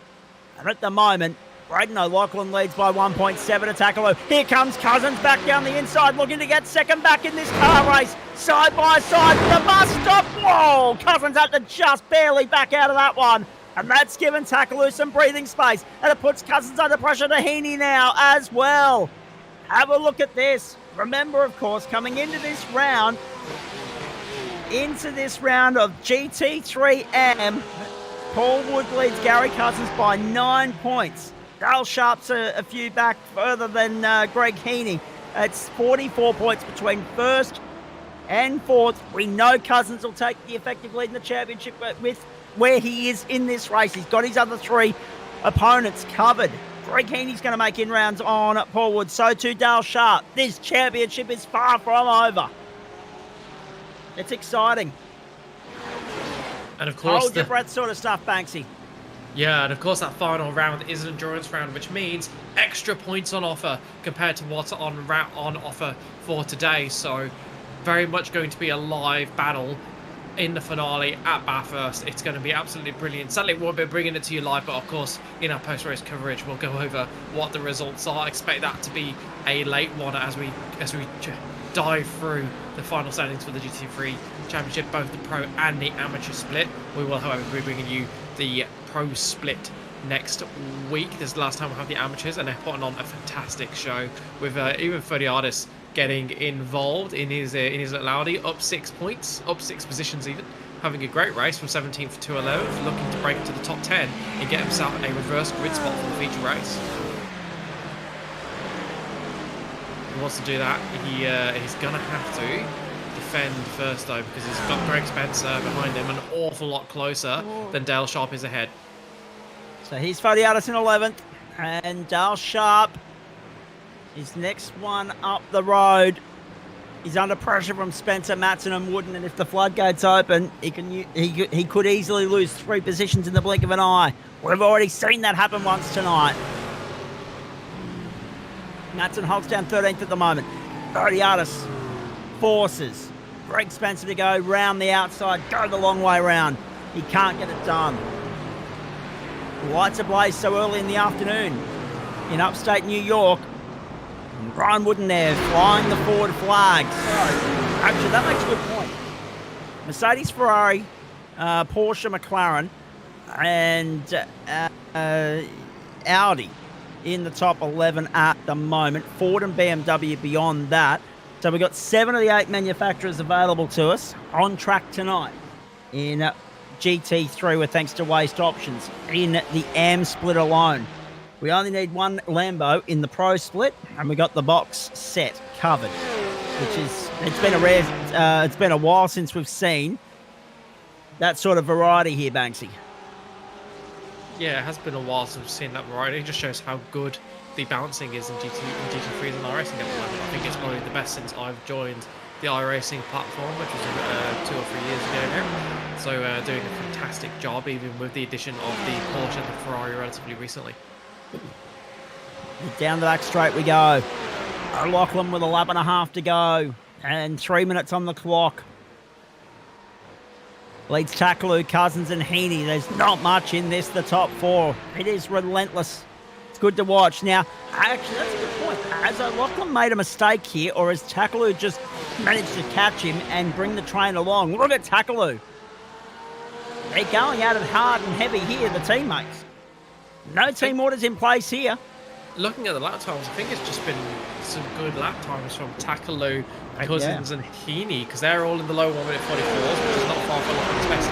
O'Loughlin with a 1:44.6, just a couple of attempts closer, and it's probably just been enough to bring them back into the tow, and the tow has probably done the rest of it. So it'll be interesting to see what the lap times are this time around, but certainly it's a lot closer than we thought it was going to be, and there's going to be a live 4-car battle for the lead going on to the final lap of this first sprint race of 2 in the amateur split in round 9 of GT3. Robert McGrath. Oh, I don't like how that started. No, Carbon copy of Woodsy. it is, and, think, and appropriately so, being the Ferrari. I think they're going to have to bring in our sponsors' Waste Options to trash that car. Exactly. Final lap. White flag. Let's go. Have a look at Takaloo. Wants to get down the inside of O'Loughlin at turn 1. Does so. Takaloo takes the lead. Shots fired already. O'Loughlin yields. Tucks him behind. Pushes him up the hill. Cousins and Heaney latch back on. Do you want to be in lead or second 1, 2 up the and hill? 3. I don't think you want to be anywhere at the moment. This could go up in flames quite easily, Banksy. Greg Heaney might actually be well positioned here. Have a look at O'Loughlin back down the inside. Thinks better of it. Keeps Cousins at bay. Goes deep. Whoa! Keeps Cousins at bay. Tactical play from the teammates. Takaloo the leader. O'Loughlin second. Cousins and Heaney third and fourth. And Takaloo's got breathing space to the tune of half a second. Takaloo could just about be home here at the Glen. Can Cousins find his way back onto second place on the podium? Have a look at Ryan Wooden pointing in the wrong direction. Ryan Wooden's out of business. That one through the bus stop. That'll surprise nobody. It's claimed its fair share of victims already tonight. Down to turn 9 for the last time. Jermaine Takaloo. We've seen him reign supreme here on a couple of occasions in the past. But this will be a very, very nice win, especially considering he came from 6th on the grid to achieve it. Got by O'Loughlin on the last lap. Gets the job done at the Glen, provided he gets it through turn 12 cleanly. He's through 11 without any sort of harm or hassle. Now through turn 12. Jermaine Takaloo chalks up his first win of the night here at the Glen. Wins round 9, race 1. Waste Options GT3 AM. O'Loughlin held off Cousins and Heaney. Heaney has the fastest lap of the race, 1:44.042. Brancone held off Fuji, Benici, then Curtin Sharp, and Fodiatis will start from pole in the Audi, having finished 10th in all of that. Spencer 11th, Matson 12th, Yarwood, Kosh, Heinrich, Baldwin got back to 16th. Butler, Wood, Wooden, Campbell, and Triplin are just the half of the walking wounded out there at the moment. Mitchell and Schultz parked up out of the business, and then, of course, Chiplin was the last of the finishers in 21st position. McGrath, Mitchell, Schultz. Mitchell's parked up for the night. He is properly done. This is what happened to Ryan Wooden. Oh, no. No. And that Ford ended up parked in the middle of the road, so he quickly, swiftly pulled it to the left-hand side there to get it out of harm's way. And in all of that, Marty Mitchell won't start the next race. He's already parked up for the night, but at least the other two will get back out there. And Nick Fodiatis will bring an Audi to pole position, lead the field to green in race 2 of Waste Options GT3. And we'll let you know how that plays out a little bit later on. There are the results from race 1. 1.7 covered the top 4. Brancone, Fuge, Benici, Curtin, Sharp, Fodiatis. I'm just trying to work out who Fodiatis got past there in the closing stages to get up in the 10th place. Wooden. Ryan Wooden, yeah. So Wooden was having a really good run considering he was in the Ford, to be fair. And he was able to inherit 10th as a result there for Nick Fodiatis. So well done to Nick. He'll lead the field to green soon, but on the other side of this short break, we're turning our attention to Waste Options GT3 Pro. Race 2 of round 9 for them, their penultimate outing of the season. Hope you can stay with us. Monday Night Motorsport, triple header style, if you like, on the platforms. If you Home of sim racing each Monday, Wednesday, and Thursday night. It's the platforms of the GSRC, and it's great to have your company across Facebook, Twitch, and YouTube. Don't go away. We're back from the Glen in just a moment.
Waste Options GT3 continues for you on the platforms of the Gentleman Sim Racing Club and into the third leg of the Monday Night Motorsport triple header for you across Facebook, Twitch, and YouTube. Night one of week 9 of term 4 of 2023. Yes, can you believe we're almost at the end of the bloody road?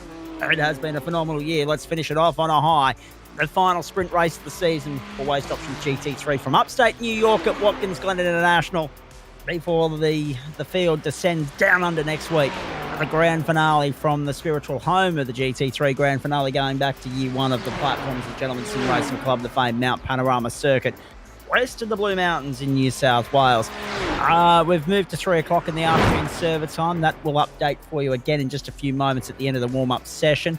We are gearing up for a 37-minute race here over 21 laps, 5.41 kilometres this course.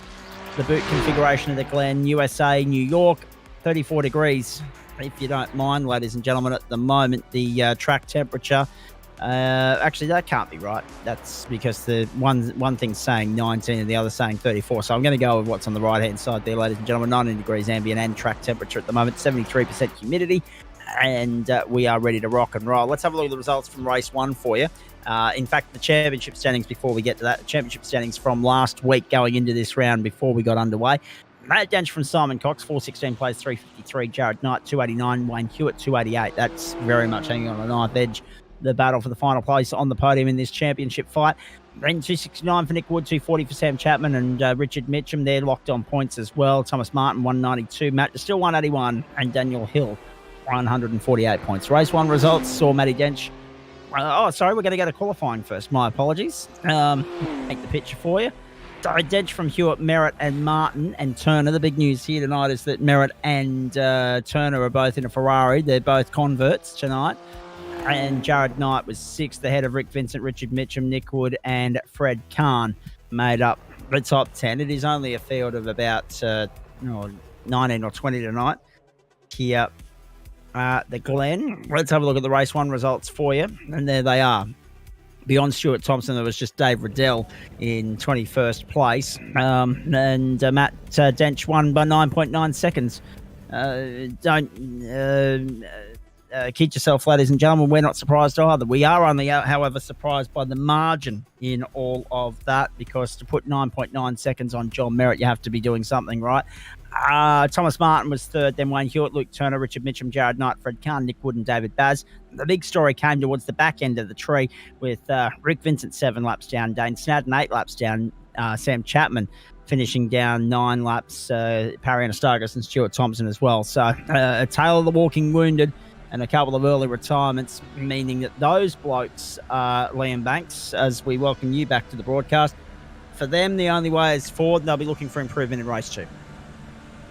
Yeah, they certainly will, and they're going to have plenty of opportunity to come up through the field here. Overtaking at the Glen is possible, it's definitely doable, and there's going to be at least, I'm going to say, 5 drivers that fail to finish. So that's 5 positions free for anyone that can keep it on the black stuff. So plenty of opportunities to make up for a poor race 1 as long as you are on the field. Grid looks like this for race 2 as we make our way off behind the pace car for the formation lap here. Dave Dench wishing Matt Dench all the luck for the reverse grid race. He'll need it because the last time we had a reverse grid race, he got as far as the start-finish line in France. Simon Cox not on the grid tonight, recovering from surgery yesterday. That does change things with regards to the championship fight, as we mentioned there earlier. Actually does Denchy a favour more than anything else, because Coxie does have some drop round points to fall on, but it does give Denchy a chance to better cement his status as the championship leader going into the final round at Mount Panorama next week. So it's David Baz and Nick Wood from the front row, Fred Kahn and Jared Knight the second, Richard Mitchum, Luke Turner the third. Then we go back to Wayne Hewitt and Thomas Martin from the fourth, John Merritt and Matt Dench from the fifth. Now remember, Dench and Merritt have history here in sprint racing in GT3 at this venue. They have come together at the bus stop. So keep an eye on that and watch as those guys try and work their way through trouble-free. We wish them the best of luck. David Christensen and Scott Wooden from row 6, Ryan Mulder and Stephen Gallacher from 7, Matt Distill and Rick Vincent from 8, Dane Snadden and Sam Chapman from 9, Parry Anastargas and Stuart Thompson from 10. From 11, it's going to be nobody because Dave Riddell's no longer showing in the service. So we're down to 20 for the penultimate race of the campaign. We up the stakes next week. More points on the line. 90 minutes of racing. Mount Panorama, the venue. Hope you can join us for that next Monday night and make note of the earlier start time for grand final night, ladies and gentlemen, to accommodate the extra 20 minutes of the supercars rather than the GT4s. Geez, that feels weird, doesn't it? First grand final night where it hasn't been GT4 into GT3 in forever. And we'll be bringing that to you from 7:25 Eastern Daylight Time, which will probably rub a couple of Queenslanders out because they'll be stuck in traffic trying to get home from work. But that's okay with me because, again, it further reiterates the stupidity of that situation at this time of the year. Rams the point home. Let's get ready to rock and roll here, ladies and gentlemen. Who's your tip and why, please, Liam Banks? Oh, it's gotta be Dench. Even from 10th, I don't see anyone beating him. Maybe Merritt, if Merritt can get through the pack first quickly, or Hewitt if he can hit the front quickly. But Dench just in such red hot form, he's really got to take some beating. First 2 laps are so critical here to stay out of trouble, to bide your time and wait for your moment.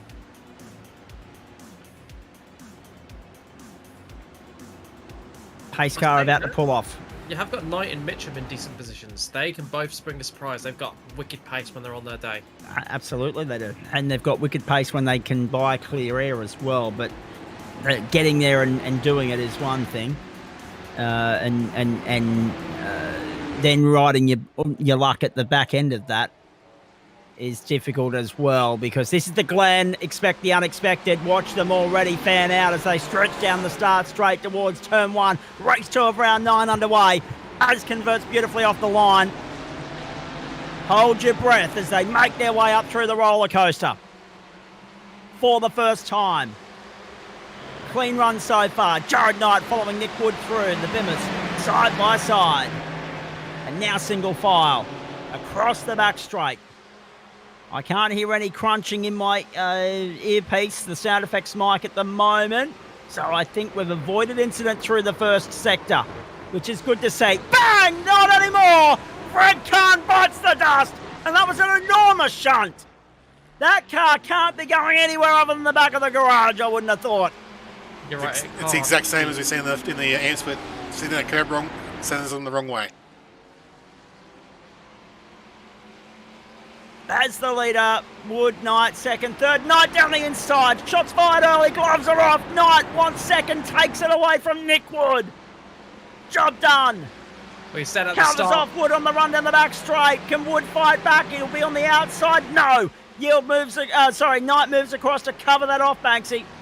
You said at the start, Knight's got wicked pace if he can get into clean air. Well, he's 1 car away from getting into clean air. If he can get ahead of Baz quickly and show off what we've come to expect his pace to be, he might just stand the chance of holding off the likes of Hewitt, Merritt, and Dench. And important to note, they've all got up only 1 position. Hewitt's in 7th, Merritt in 8th, Dench in 9th, Matt Distill in 10th. Those are the 4 danger drivers in this series, along with Richard Mitchum, who's in 6th. So of all the biggest names in this series, Jared Knight is by far the lead of them in 2nd place.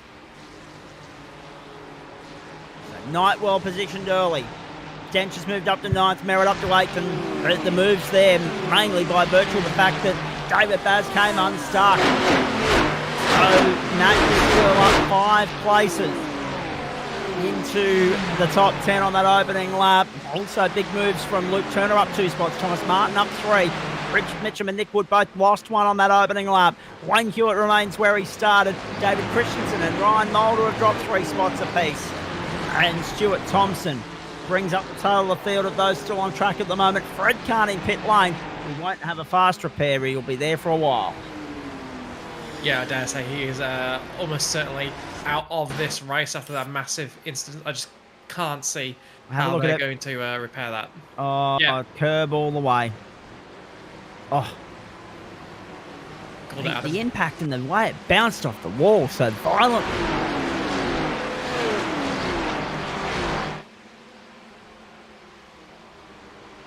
Here we've got Baz leading them still in 90, right behind him. Then it's Wood, Turner, Martin, Mitchum, Hewitt, Dench, Distill and Merritt. The top 10.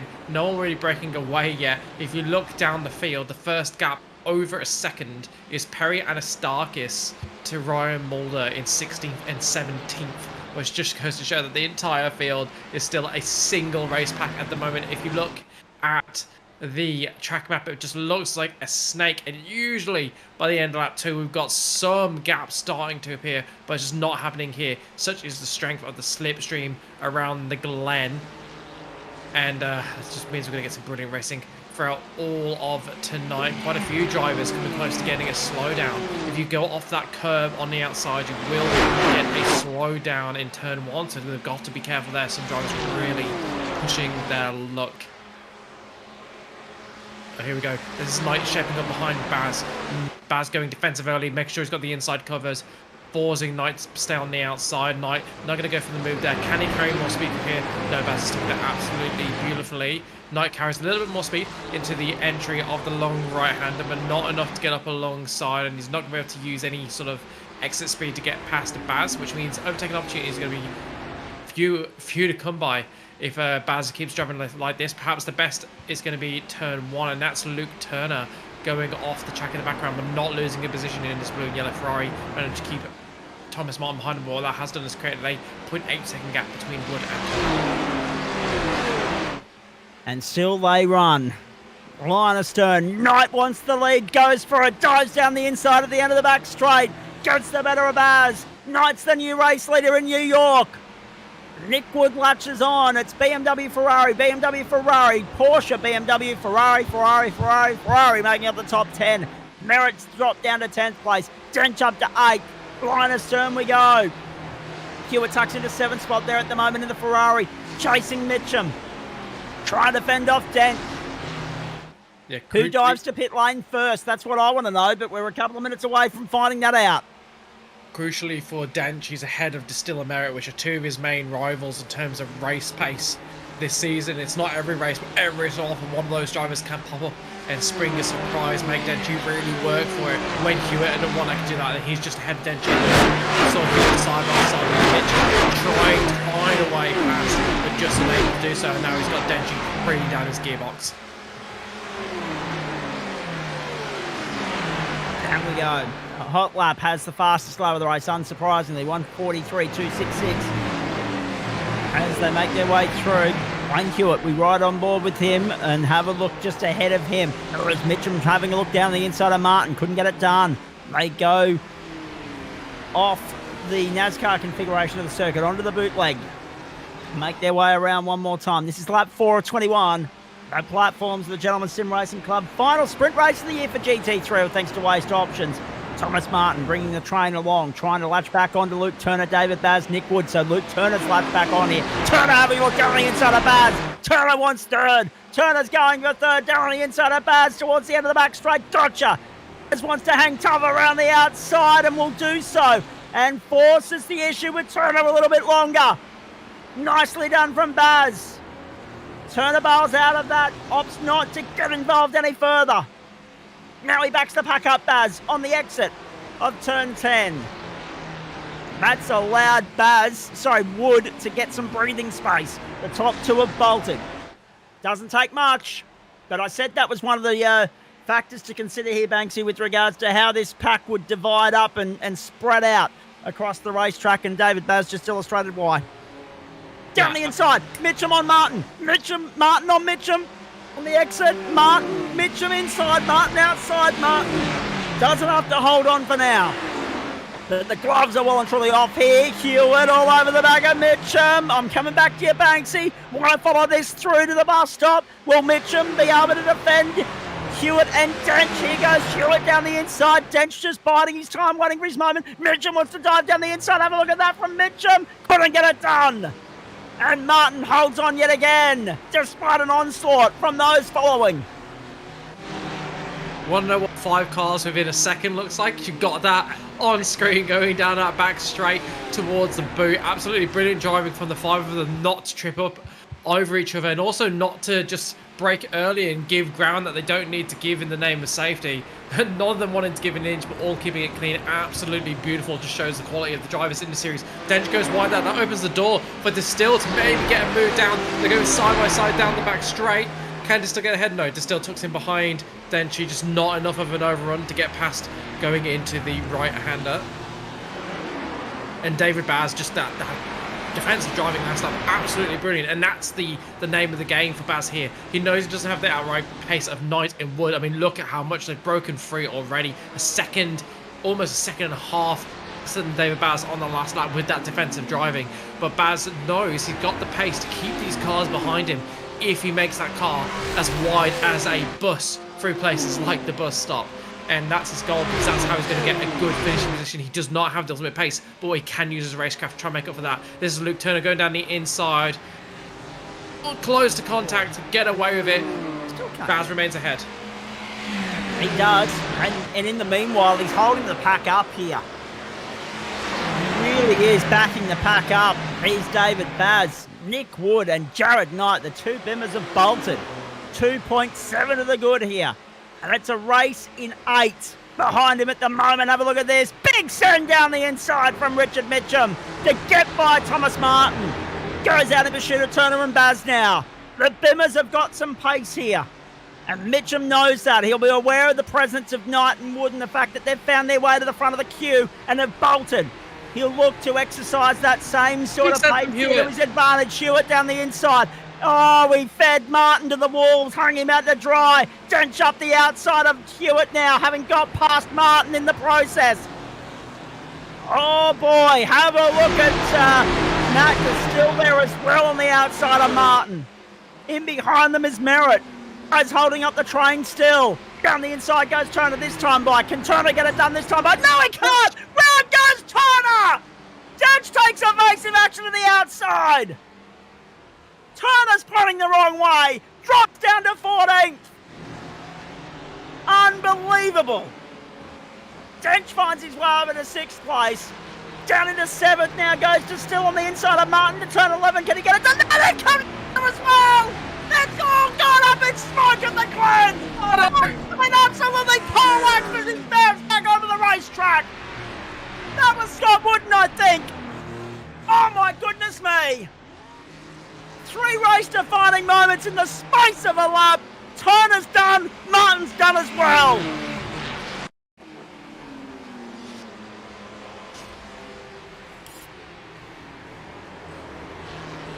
Turner down the inside of Baz, just touches Baz, I think, unsettles the car, just a bit too ambitious there. Baz too good on the brakes for him to get down, for Turner to get down the inside. Then this is a Martin going side by side, I think, with Distill, and Distill just giving him a tap on the outside, and then not getting on his brakes enough. Don't know how much control he had at that point, to be fair. Brakes might have been absolutely cooked given the force of that initial impact, and that's taken out Scott Wooden, who was, you can see his left front suspension absolutely wrecked, and that's put him into the wall. We'll have to see a side-by-side between Martin and Distill to see exactly what happened there, whether there's anything either of them could have done to avoid the contact, and yeah, Wooden's just a passenger at that point. And Sensible, he would have been really tempted to try and get into the pit from there, but realised he didn't have the control. No point getting there without fast repair. Pulls up and make sure he doesn't ruin anyone else's race. Bang. There was the contact. And you know what? I'm not sure there's anything that Thomas Martin could have done. Still was right there on the inside. Whether he's far enough up the inside or not remains to be seen. Now Dench applying the pressure to Baz here as well. Has hung out to dry on the exit of turn 11. Wants to force the issue and fight back on the inside, and he's making life difficult for Denchi here for the potential 8-time champion. This time next week, Baz is making life extremely difficult here. And not just for Dench, but also for Distill, for Merritt, for Vincent, for Garracher and Thompson. Who's loving this is Jared Nick Wood. Yep, they're gone. Very nicely done. Sliced up the inside to Dench, took Distill with him, got up on the inside of Baz. Baz is being hung out to the walls, hung out to dry here. Here comes Merritt as well. Merritt side by side with Baz, down to the bus stop once more. Baz gets the toe from Dench. Baz goes deep, can't stop Distill. Keeps Merritt at bay for the moment. The Ferrari Cup is delivering the goods tonight. And Vincent's in there and latched onto the back of Merritt as well, Liam. David Baz absolutely making sure that everyone in the top 10 that wants to get further up pays their weight in blood to get past. That is a name that these drivers are going to fear next time they see him further up the field, because they know they're going to have a hell of a game trying to get past him. His defence finally coming undone on lap 8. It's been an absolutely stellar effort from Baz, keeping much faster drivers behind him for a long time, and it's been absolutely phenomenal. My driver of the night so far, for sure. And we're just looking a bit further back. This is Chapo in the KFC entry. Oh, getting it wrong on the entry of the boot. Seen that a few times. Carbon copy of the previous incident from Fred Khan. That'll be the end of Sam Chapman's night. It will be. Here's a joint in the commentary box. Ryan Mulder's pirouetting out in similar fashion there. Scott Wood and Ryan Mulder both on pit lane at the moment. And then David Baz still sitting in 8th, still holding that down nicely from Rick Vincent.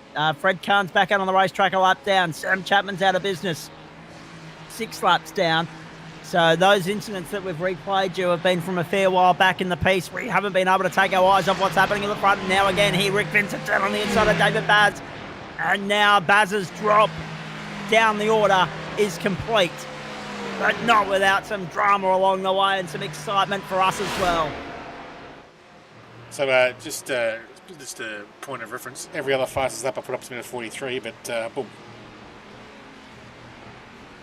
Dentry with a 42 immediately, proving that he's got the pace to win this thing, even with the gap that Knight and Wood have pulled out in particular. But what this has done is given Knight and Wood a chance. If Dentry struggles to get past Hewitt, he struggles to get past Mitchum, it might be enough for even the likes of Knight, Wood and Mitchum to be after in the podium. Mitchum having to defend from Hewitt at the moment. He's within a second of Mitchum. Wood's within half a second of Knight for the lead of the race. So after all that chaos, we should probably run through who the top 10 actually is, because it's changed significantly from 3 laps ago. We've got Knight in the lead, then it's Wood, then it's Mitchum and Hewitt. Dench runs out the top 5. We then got Matt Distill in 6th, up 9 positions, having an absolutely brilliant race. John Merritt in 7th. Rick Vincent in 8th, up 8 places. He's having a stellar second race. David Baz still in the top 10 in 9th, and then Stuart Thompson is in 10th place. So the bad news for these two is, even with all that stellar effort from Baz, they've only got 5 seconds on Dentchy. 4.5 after the little wobble from Jared. But Knight's got 3 cars between him and Dentchy. Could be enough. Could be enough, the combination of the two, but I'm with you. It doesn't feel like enough, does it? 5 seconds. But those cars won't be there during the pit stop phase when Dentchy goes leapfrog.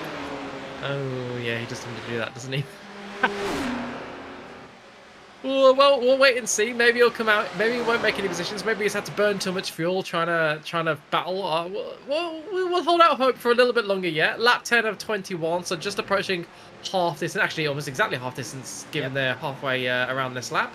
And we've got no wait, it'd be halfway around lap 11. No, you're right. Distance. Yeah, it is. And, this is Nick Wood looking very friendly behind Jared Knight. I do wonder whether they'll do battle, or whether he'll try and save a bit of fuel behind Knight, or whether they'll think, you know what, even though we're the two fighting for the lead, it's really Dentchy we're racing, so there's no point in slowing each other down, doing battle. And this is Dane Snadden. Car's already carrying a bit of damage at the back end. Is that about to be a bit of damage at the back end? Off onto the grass. He's okay though. So it's interesting, isn't it? Like, we're on lap 10. Next time around will be half race distance, as to say. And there's Luke Turner back out on the racetrack, repaired to a point, and still soldiering on. He's got David Christensen for company at the moment. Those two are both stopped. Fred Kahn is out of business, but he's still soldiering on a lap down. These guys will hopefully be able to make it through to the checkered flag on the tank that they've got. If not, they're racing just for the sake of dotting the I's and crossing the T's, going through the motions. Knight and Wood lead us at the end of lap 10. Half a second the margin. Matt just still comes to pit lane. There's Thomas Martin. So the tail of the tape of the walking wounded is very long tonight. And Banksy, I guess the positive in all that is we're on lap 11. Whatever happens from here, we've had our money for our value for money in this second race. There's no doubt about that. Oh, haven't we just? It's been absolutely fantastic. Plenty of overtaking, and I think we're going to see another overtake here from Dentchy. Not a surprise that is Dentchy. Is a surprise that is finding his way past Wayne Hewitt so quickly. Just got a better run out the first corner. Held the momentum. Oh, that's Hewitt! Hewitt's off into the wall. Yep. Gets a run at the bus stop and becomes the 5th driver to make another the one same bites the dust. Yeah, I think you're right. Another one bites the dust. Wayne Hewitt will limp away from that one if he can. If not, he'll be on the top. No, he has been able to drive away, but there's no way it's going anywhere other than the back of the garage. That was a monumental shunt for Wayne Hewitt. Just again, too much curb. If you try and ski jump that curb, he had all 4 wheels off the ground. It's just going to send you hard right. You have to catch. And there's no way of pulling it up in that close proximity. Yeah, you have to cut all the curb, and I think there's an angle that if you hit it, it's wrong as well. It's so dangerous. It's when you get it right, it feels like you can do it every single lap, and it's no worries. It doesn't feel like it's a thing. But then all of a sudden you get it wrong, and it spits you out, and you're like, wait, what? Yeah, What happened there? A lot of the sim community call it the suicide line, because when you do it, it feels normal, but it's literally only maybe 10 centimeters away from instant death. So if you get it slightly wrong, your car bottoms out and it does that. It is like playing Russian roulette for the entire race. Just get a chamber, 21 laps, one of those has got a bullet in it, and you're hoping you don't reach it before the end of the race. Rd-9 becomes pits early from the lead of the race. All right, so it's an even split for 90. Essentially, half the race distance gone, half still to go, and he has decided to fuel through to the end at this point. Dench with the 42.334 on lap 12. Well, lap 11 just gone. We'll look to continue to punch out the Hollywood numbers here. And Richard Mitchum holding second at the moment. With Dench closing in and Nick Wood under pressure here as well. Those numbers next to Dench's name are very scary. Aren't they? Aren't they? He's taken 1.0, 1.6, 1.4 and 1.4 out on the previous 3-4 laps. So whatever fuel saving he was up to in the first 5 laps or so, he's not doing now. And this is Dench in full throttle mode, I think it's fair to say. And it is scary because these blokes would be looking at that thinking, what the hell have we got to do to put this bloke at bay? Just for context, Richard Mitchum Yeah. is a 5,239 I-rating driver. That's many. That's many I-ratings. Mega. And Matty Dench is wheeling and mim, making it look like he's basically in another category. With consistently a second faster, and Mitchum falls to pit into lane. the pits. Yeah, the I rating, it means nothing when Matt Dench turns up, does it? Well, I mean, his I rating is 7,366, so it's pretty high. Pretty high. Just a record, the lowest in this race at the moment is actually Stuart Thompson, 1,467, and he's currently in 7th place, so he's doing an absolutely fantastic job. Evidently someone who spends a lot more time racing in GSRC and other league races than he does in doing officials, because any league races don't count towards your I rating, which is why you see some with low I ratings that definitely shouldn't have low I ratings. Just means they always do league races and they don't get into the main server very often. And I was Matt Distill having a little brush with the wall, having a little flirtatious fling there, but nothing serious, and gets away cleanly. So pit lane very busy at the moment. Thompson, Anastasia, Hewitt and Gallagher in there. The retirement list is growing. Chapman, Mulder, Snadden and Wooden. Wooden will be out of business by virtue of the fact that he can't complete 75% race distance from here. Despite the fact that he's still in the server, parked on pit lane, he won't be classified. Let's say big props to Fred Kahn after we saw his car get absolutely totaled on lap 1. He sat in pits for 1 minute 43 seconds, stayed in this car, came back out, and is just racing around at the back, getting his laps in, eating his veggies, and learning how to drive his car a bit quicker so he can get a better result for Bathurst. Brilliant effort from Kahn to continue racing and not just call it quits like I think everybody pretty much would have done and would have been within their rights to do so. And Matty Dench in the lead of the race because Nick Wood has pitted now. So Wood, Merritt, Vincent, Baz all in pit lane. Rd-9's already pitted, as has Mitchum, Turnbull, basically everyone except for the Dench mark, who's using the most of his free air and is going to try and leapfrog them in the pit, which means that even with that incredible pace, he's been doing some fuel saving.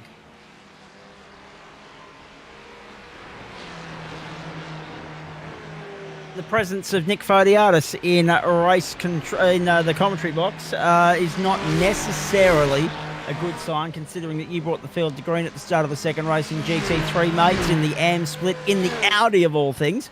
Talk us through your night at the Glen, please. Good evening. Look, Bailey Ladder's car was a bit taily. I changed cars again just to see what it's like.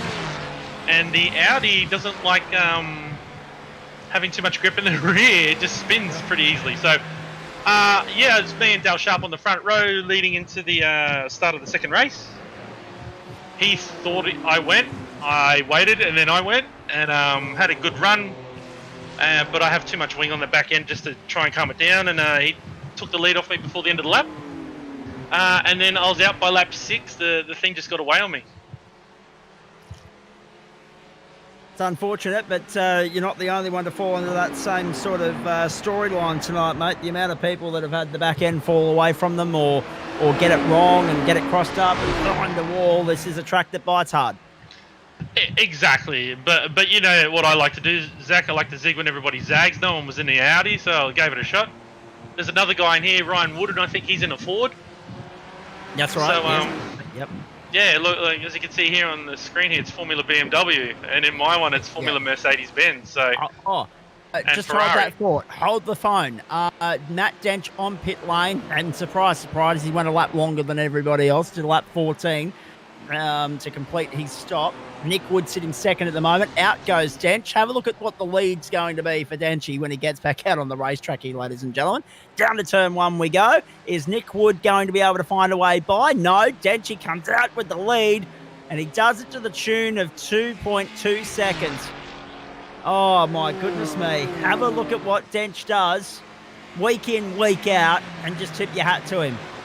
Up 9 spots, punching out purple sector after purple sector as soon as he found clear air. And then, just to add insult to injury, Landbanks, the stop is 1.5 seconds less than everybody else. It's just amazing, isn't it? That he can go a second a lap quicker than everybody else and do it whilst using less fuel.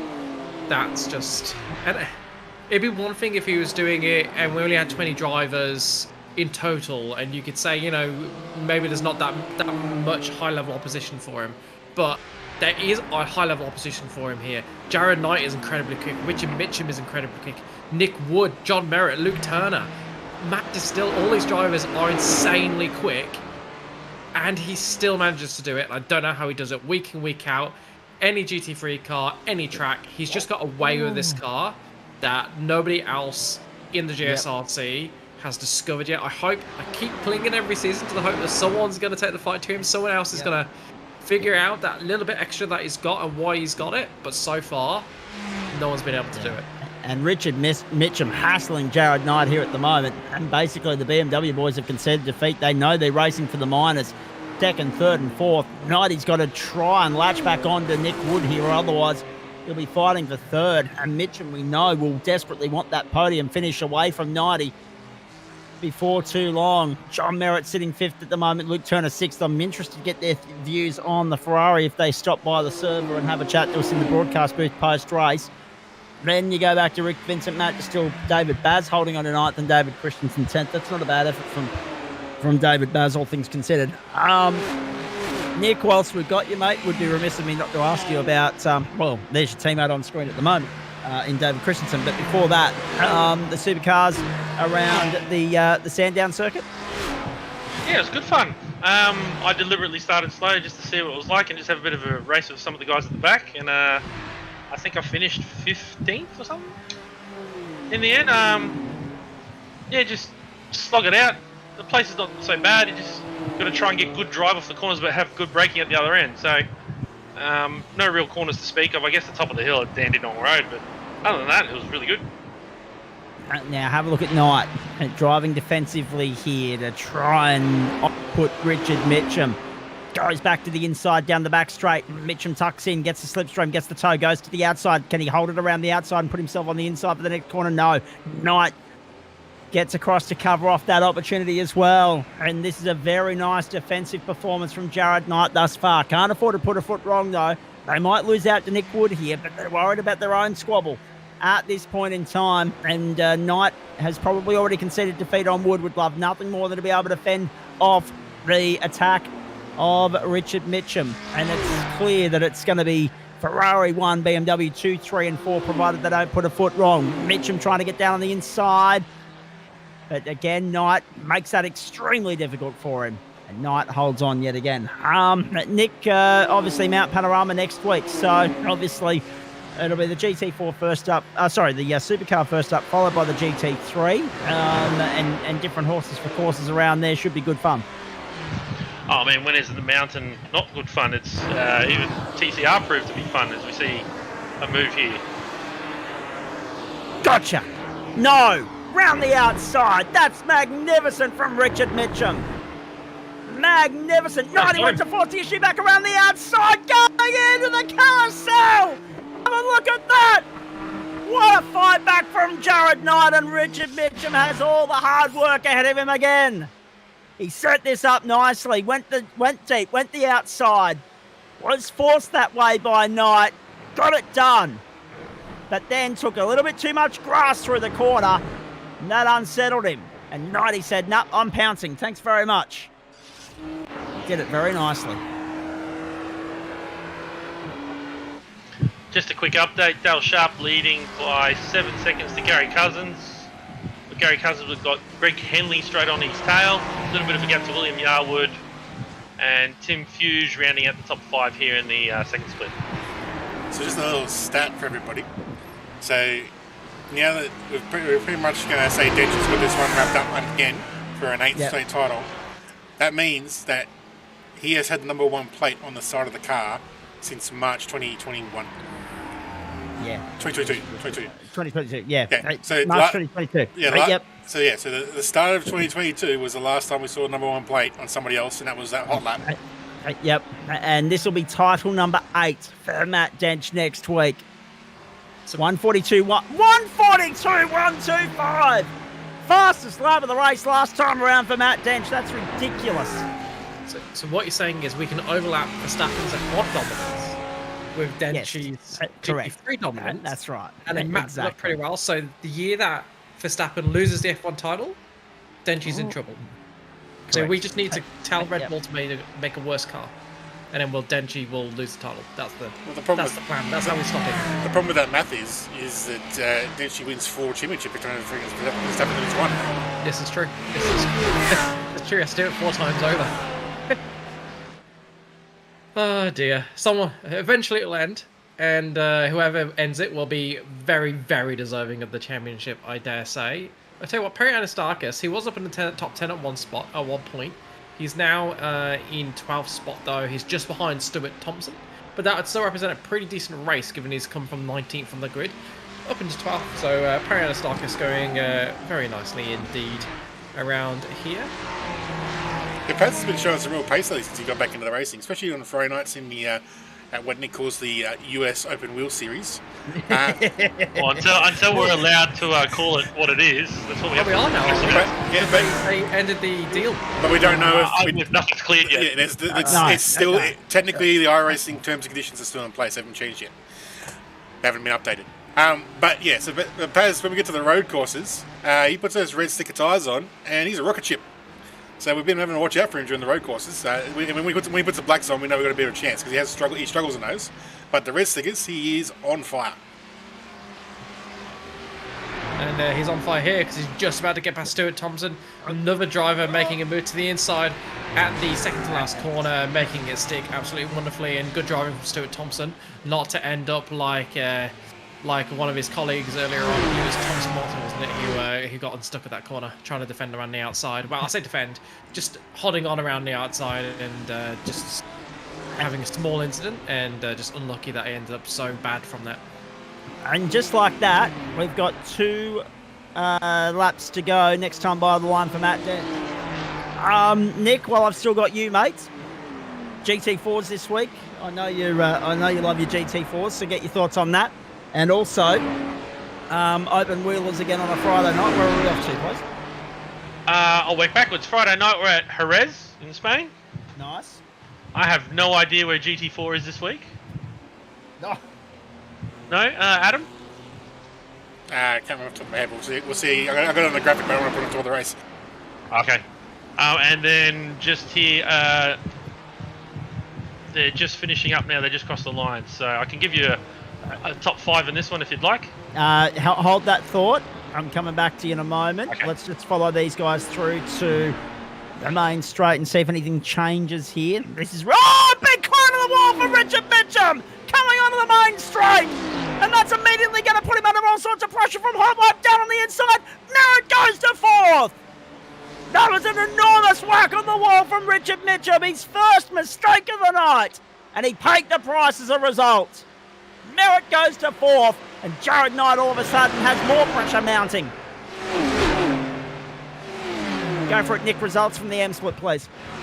The top 5 were Dale Sharp, 5 seconds to Gary Cousins, 6 seconds to Greg Henley, William Yarwood in 4th, 9 seconds back, and then Joe Baldwin 11 seconds back off that. Not bad. Not bad at all. Good to see Trucker bounce back, actually. Let's have a look at this. Your mate, David Christensen, all over the back of David Baz here. Christensen's been a good find for you guys at Aussie Races. Down the inside, having a dive. Whoa,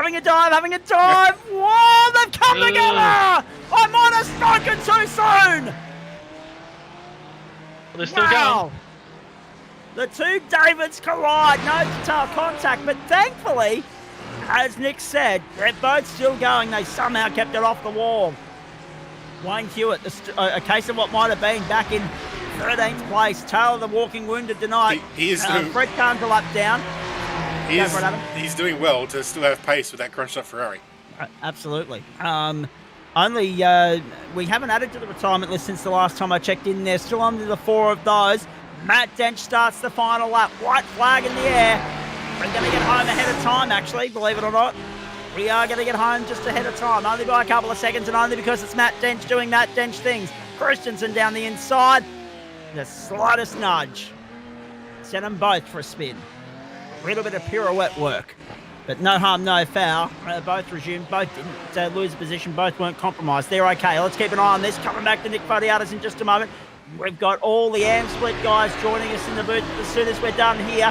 And in fact, as we drag them in and say good evening to them, we'll just say hold the phone, guys, because we're watching the final lap of GT3 Pro. Merritt had a lunge up on the outside of Knight, couldn't get it done. So Knight holds on to 3rd for the moment. Nick Wood's gone, forget about that. Dench is 8 seconds up the road. Jared Knight's holding on to 3rd place at the moment from John Merritt and Richard Mitchum. And we know that Denchi wants to lower that benchmark. Will he be able to? Can he get into the 41s? We will wait and see. Can Merritt have another crack at Jared Knight, or is Knight going to be able to hold on for 3rd here? 5 positions gained for John Merritt. A very nice performance. Baz and Christensen have come together again, lighting up the off-track alerts once more. But no harm, no foul. They're still 9th and 10th, and they're well clear of Parry and Astagos to the tune of 20 seconds. Last turn, checkered flag. Dench does the double at the Glen, and another hand on the championship, or at least another couple of fingers of one hand on the championship for next week when we get to the final round at Mount Panorama. Dench does the double. Watkins Glen, round 9 of waste options, GT3, Jared Knight, well played. Nick Wood got 2nd, Knight held off Merritt for 3rd, then Mitchum Turner, Vincent Distill, Az and Christensen will keep an eye on as those guys come to the line. They're coming up to the line now. Baz is going to hold off Christensen, well done. Here's the battle between Anastakis and Hewitt. Anastakis holding down 11th at the moment. Well done, Paz, if he can hold this off from 19th on the grid. Rick Vincent, the only one to move up more than Parry tonight. Dench and Vincent up 9 spots. Parry up 8. Last turn. He's going to hold off Wayne Hewitt on the run to the line, or is he? Have a look at this. The run up the main straight. He's got it. Well done. It was a narrow exit from Parry, but he corrected it up nicely. And then held off Hewitt, Thompson, Gallacher and Martin. A case of what might have been for Martin and Hewitt.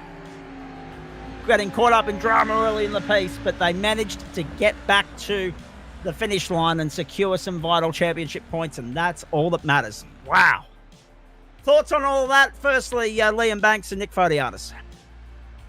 Brilliant race. Absolutely brilliant race. Denchi did Denchi things.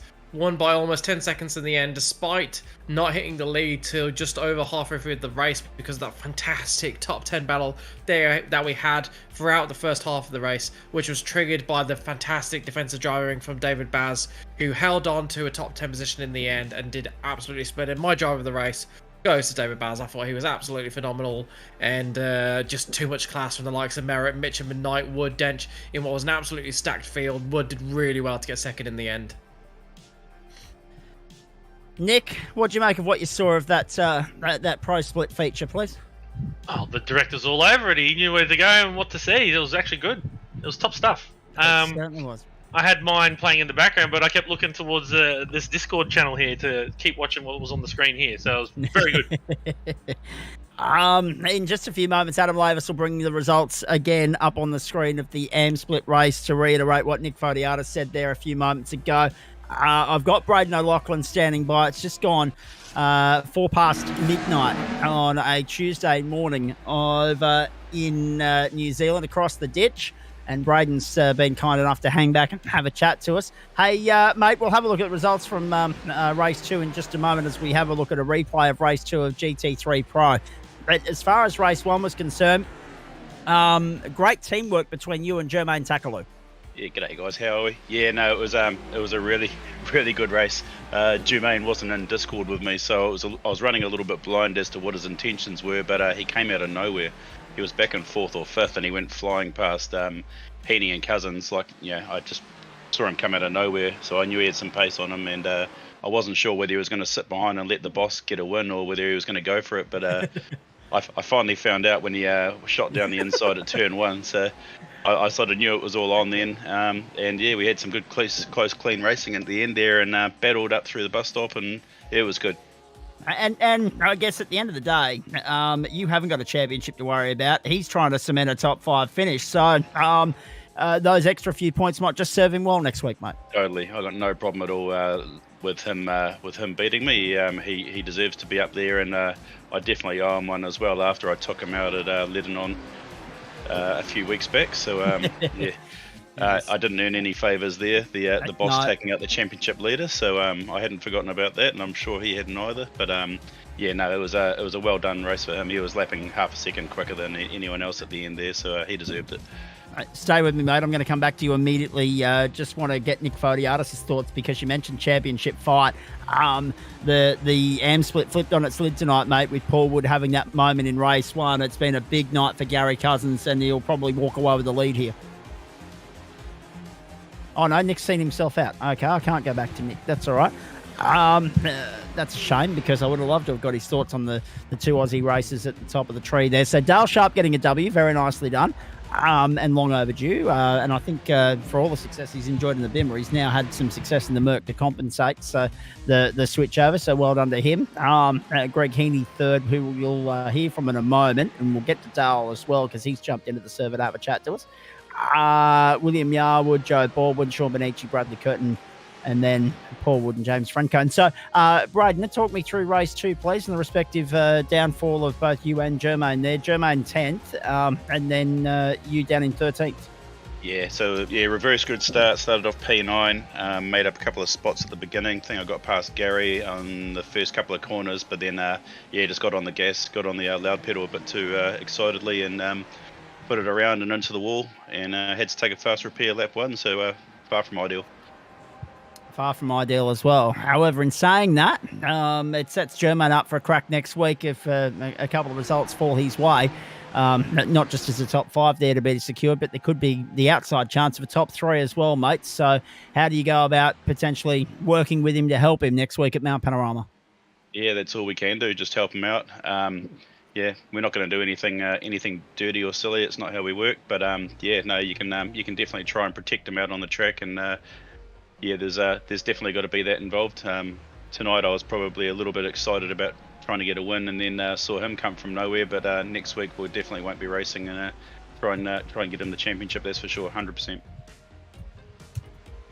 All right, mate. On that note, I will let you go. Well done. I mean, obviously, race 1 far better than race 2 for you blokes, but still, all to play for when we get to the mountain next week. And for you, potentially, you could be one of those spanner in the works for those that are around you in terms of you're not necessarily in the mix for the championship, but you are in the mix as far as race contention is concerned. So we look forward to seeing what you bring to the table next Monday night on the mountain. Thanks for that. Thanks very much, guys, and thanks for the broadcast tonight, and thanks to all the guys racing tonight. It was good, clean racing. It was, for the most part. There were a couple of moments along the way that left a little bit to be desired, but all good, all well. Let's press on here, and I appreciate Adam Lavis giving us the heads up that Braden wanted to get in and out as quickly as he could because he's on the other side of the Tasman. Now, let's bring in Dale Sharp. and Greg Heaney, and I'll work my way from AM back to pro if that's okay, guys. Dale, well done, mate. Round of applause for you because you abandoned your beloved BMW. You've moved to the Merc. You've nabbed a race win, mate. So, I mean, the invert situation is always a tricky one because sometimes we will see the grid somewhat remain in formation there. Sometimes we'll see the invert revert back to where it was at the end of race one, but you're able to use the invert to your advantage, mate. Well played. Yeah, cheers, mate. I appreciate that. The wins certainly don't come too often, so I enjoy them when I can. The invert certainly helped. I mean, I was battling tooth and nail, just hanging on to the top 10 in the first race and snuck into ninth, and had a bit of a battle with Nick Fradiatis on the opening lap and got the lead, and then just all bunch up and fight each other behind me, and I thought this is good news for me. So yeah, I was able to just cruise from there on in. Talk to me about racing at Watkins Glen, mate, because you had to work hard for your track position in race one. We were following that battle closely. I think you had Bradley Curtin and a couple of others around you, and it was an all Mercedes fight. And then obviously we didn't see race two. So just talk us through race two and how much pressure was on throughout the course of the 21 laps. I probably put a lot more pressure on myself than anyone else. I mean, I was just, watching the gap. You just see out the first lap, get the tyres warm, and yeah, Nick sort of hung there a second or so behind me. And then when some of the quicker guys caught him, the gap ballooned out to 3, 4, 5 seconds, something like that. And I could just tell my relatives they were all fighting amongst themselves, and that was good news. I like to see that, and I can just sort of take a breather and not have to wring its neck necessarily.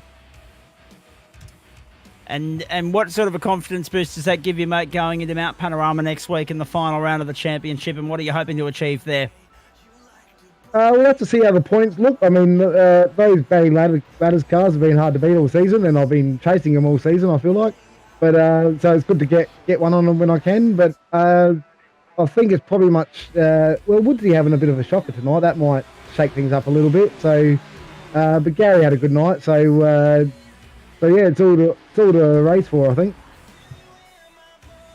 All right, mate. And what else is going to keep you busy for the rest of the week, please? Where are you going to pop up as far as our GSRC server races are concerned?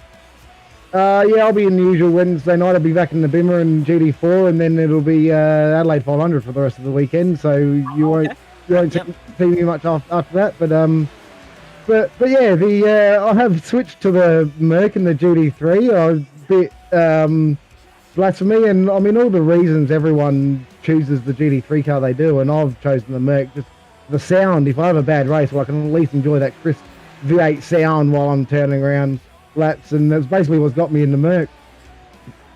Well, I was going to say it's nice of Real World Motorsport to throw up a small event in South Australia to end the season. I mean, we here at the Gentleman Sim Racing Club have our second to last round of the Endurance Championship on Sunday, and the biggest event of the year, of course, was 3 weeks ago over in WA, the XL Nationals. So just a small event over there in South Australia this weekend. Yeah, it'll be good. Yeah, good little old Adelaide. We're in the spotlight for a little bit, and they put on a good event. I'm glad it's back. We had a year or two hiatus, but glad it's back. It's fantastic weekend. So I've heard. And I've got a lot of friends that are going to be in that paddock this weekend. I just won't be there. So, and by choice. Good on you, mate. Thank you for that. Good luck this weekend. We'll see you next Monday. No worries. Cheers, Zach. Dale Sharp getting a race win. Good to see. So we had different race winners, obviously Super 2, Super 3, both races in GT3M, but Dench has done the double in GT3 Pro, ruining the chance to say that we had 6 different races and 6 different winners on a Monday night, but that's just Dench doing dominant Denchmark-like things as per usual. We'll get to him very shortly. We'll get to Nick Wood and Jared Knight as well. Firstly to Greg Heaney and Joe Baldwin. Greg, well done. Another solid result, mate. Plenty of points on the board and sitting pretty with an outside chance of factoring in the mix here next week. I mean, Woodsy's had a shocker. Sharpie's there as well, and you too. So, I mean, you're probably going to reel in Paul Wood a little bit. Gary Cousins is the one you got to worry about next week, though. Well, yeah, most definitely. And also, first things first, thanks for the broadcast for the AM split race. The Porsches were quick in race one. I had second place in race one, and yeah, those Porsches are just fast. I couldn't keep up with them out of the corners, especially coming out of the bottom of the boot section. The drive they had was something chronic. I'm just getting out of there quicker than the Ferrari, for me anyway. Made a few setup changes in the second race, was able to keep with Gazza for the most part. Sold myself short in the pit stop by overshooting it by half a tyre width, which sucked. Yep. So I had to back it up and get that done. So Woodsy jumped me in Gary jumped me in the pits, but stuck with him for the rest of the race. I just couldn't quite find the gap to get past him, but hopefully, certainly making him sweat. Hope you're enjoying watching the replay of the second race of the Pro Split, ladies and gentlemen, and the carnage associated with it. That was Thomas Martin's big moment, which left a little bit to be desired. There were a couple of innocent bystanders caught up in all of that. Just whilst we've got you, Greg, talk me through race one, mate, because obviously race two went beautifully for you. Race one, you were in the mix, but geez, those Porsches were making life difficult at the top end of town. They've really brought something to the AM split this season, haven't they? Oh, most definitely. I don't know if it's the gearing that they've got or if it's just the more weight over the rear end and just they're not doing Porsche things. That's the problem. Yes. Normally the Porsche does Porsche things and they just weren't. So I was kind of hopeful that they might, but didn't eventuate. But and just to elaborate, I think I know what you're going to say here, but for the benefit of those that don't know what you mean when you say do Porsche things, are we referring to just losing the back end at all random parts of the racetrack, or? Yeah, pretty much. Yeah, I was kind of hoping that the coming out of the boot, you got those two. You got the flat right hander, and then you get to the top of the hill and you got the flat left. It was sitting behind Gary in I'll get his name right eventually in race two, particularly, especially sitting so close to him. He was coming through those corners sideways, or at least somewhat sideways, and still keeping it pointing in the right direction. They just wasn't doing what I was hoping they'd do, but is what it is. And what are your thoughts on next week, mate? I mean, the build up to Mount Panorama, we know two things will happen here. The stakes raised because it's Bathurst. There's added pressure that comes with that. It's the grand finale, so it's 90 minutes, and no doubt you'll have a few ring-ins or cameo appearances to contend with as well. A couple of guys to shake things up at the top end of town. Oh, look, yeah, I'm hoping I have a better result than the end of last season. We've unfortunately caught out in an incident at Sulman Park, which saw the end of my race. But hoping it is a little bit better this year. But yes, definitely looking forward to it. But yeah, I'll see what we can do. See if we can't take it up to the Bailey Ladders Porsches with the Bowens Ferrari. We'll see how we go. All right, Banksy, anything for Mr. Heaney while we've still got him? Yes. So you in the running for the championship with the amateurs. Was that expected at the start of the season? I can't remember what your expectations were coming into the season. My expectations were better than where I finished last season, and so far I've exceeded that. Being that I'm in the running, I haven't seen the end results come up yet for where I am. I know I jumped a couple of places after last week, was sitting fourth coming into this week. Being that I'm in the mix for the championship, well, we'll see what happens after next week. But I've already exceeded what I was aiming for. So yeah, sweet. So any thoughts for next season? Has this whetted your appetite to if you don't get the title this time, which I know is you're in the fight, but you're coming from behind. That's got to be the goal for next season, right? Oh, definitely. You've always got to aim that one step higher or you're not going anywhere. Yeah, exactly. And not going anywhere is not what we want when you're in a car. Well, that's exactly right. All right, on that note, Greg, well done. Good luck for the rest of the week, and all the very best when we get to Mount Panorama. I know we'll be covering the results of the AM race next Monday night, and we'll be keeping an eye on what that means for the championship as well, mate. Whether we get a chance to chat to you or not next week remains to be seen. But in saying that, things start to slow down after next Monday night. We've got about 2 months, or the better part of 2 months, between the end of term 4 and the start of term 1 2024. How do you call that time? Do you take time away from the sim, or do you find other ways to stay match fit, for lack of better words? Oh, look, I'm sure I'll be turning some laps here and there. After I've recovered from my 40th, which is the weekend after our Bathurst race. Nice. Nice. So that's a big one. But yeah, no, I'll definitely be turning laps to refine the technique with the Ferrari. Who knows? I may end up driving an Audi next season. An Audi? No, there's a new Audi coming, so I don't know. I'll have to see how it handles, and actually, I'll be driving that.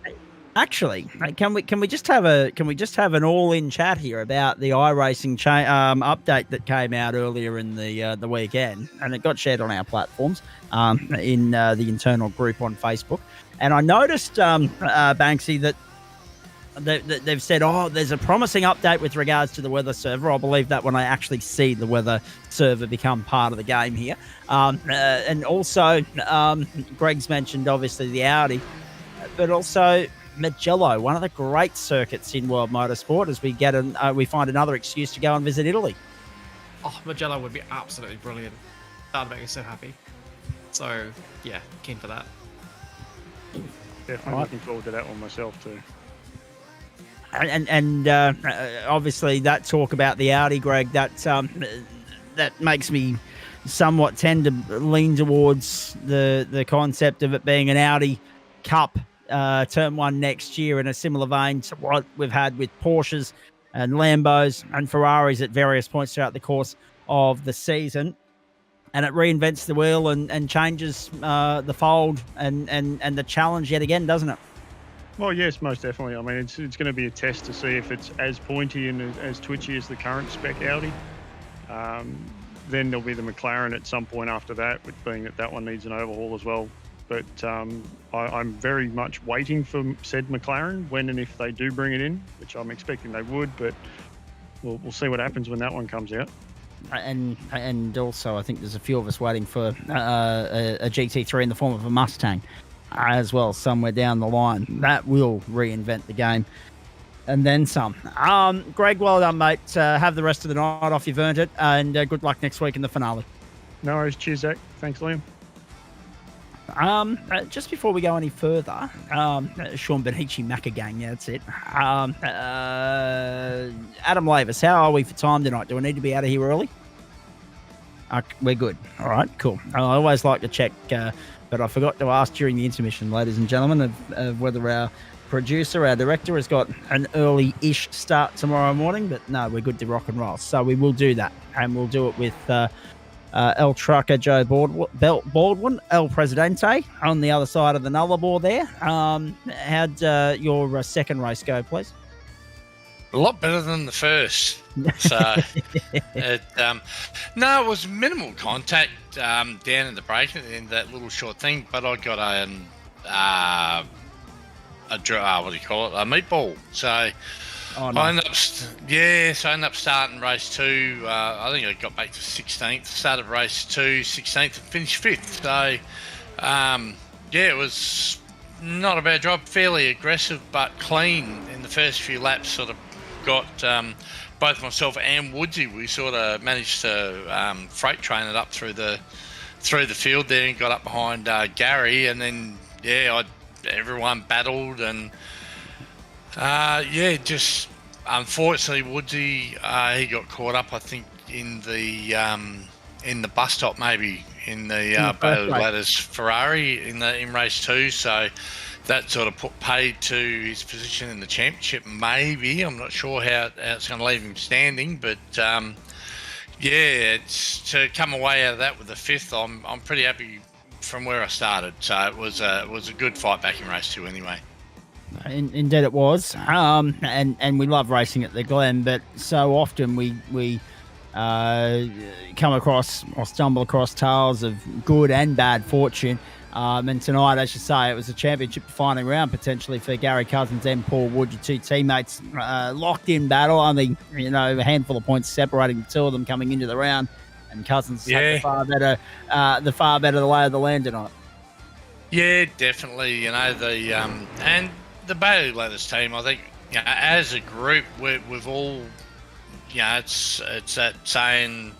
How is it? Like a rising tide raises all boats. We've all sort of helped each other to increase pace and consistency. But then you get a track like this with the bus stop to throw up. It's one of the nastiest corners on the surface. I think just about everybody impaled themselves in the wall there at some stage tonight. But yeah, just rotten luck for Woodsy tonight in both races.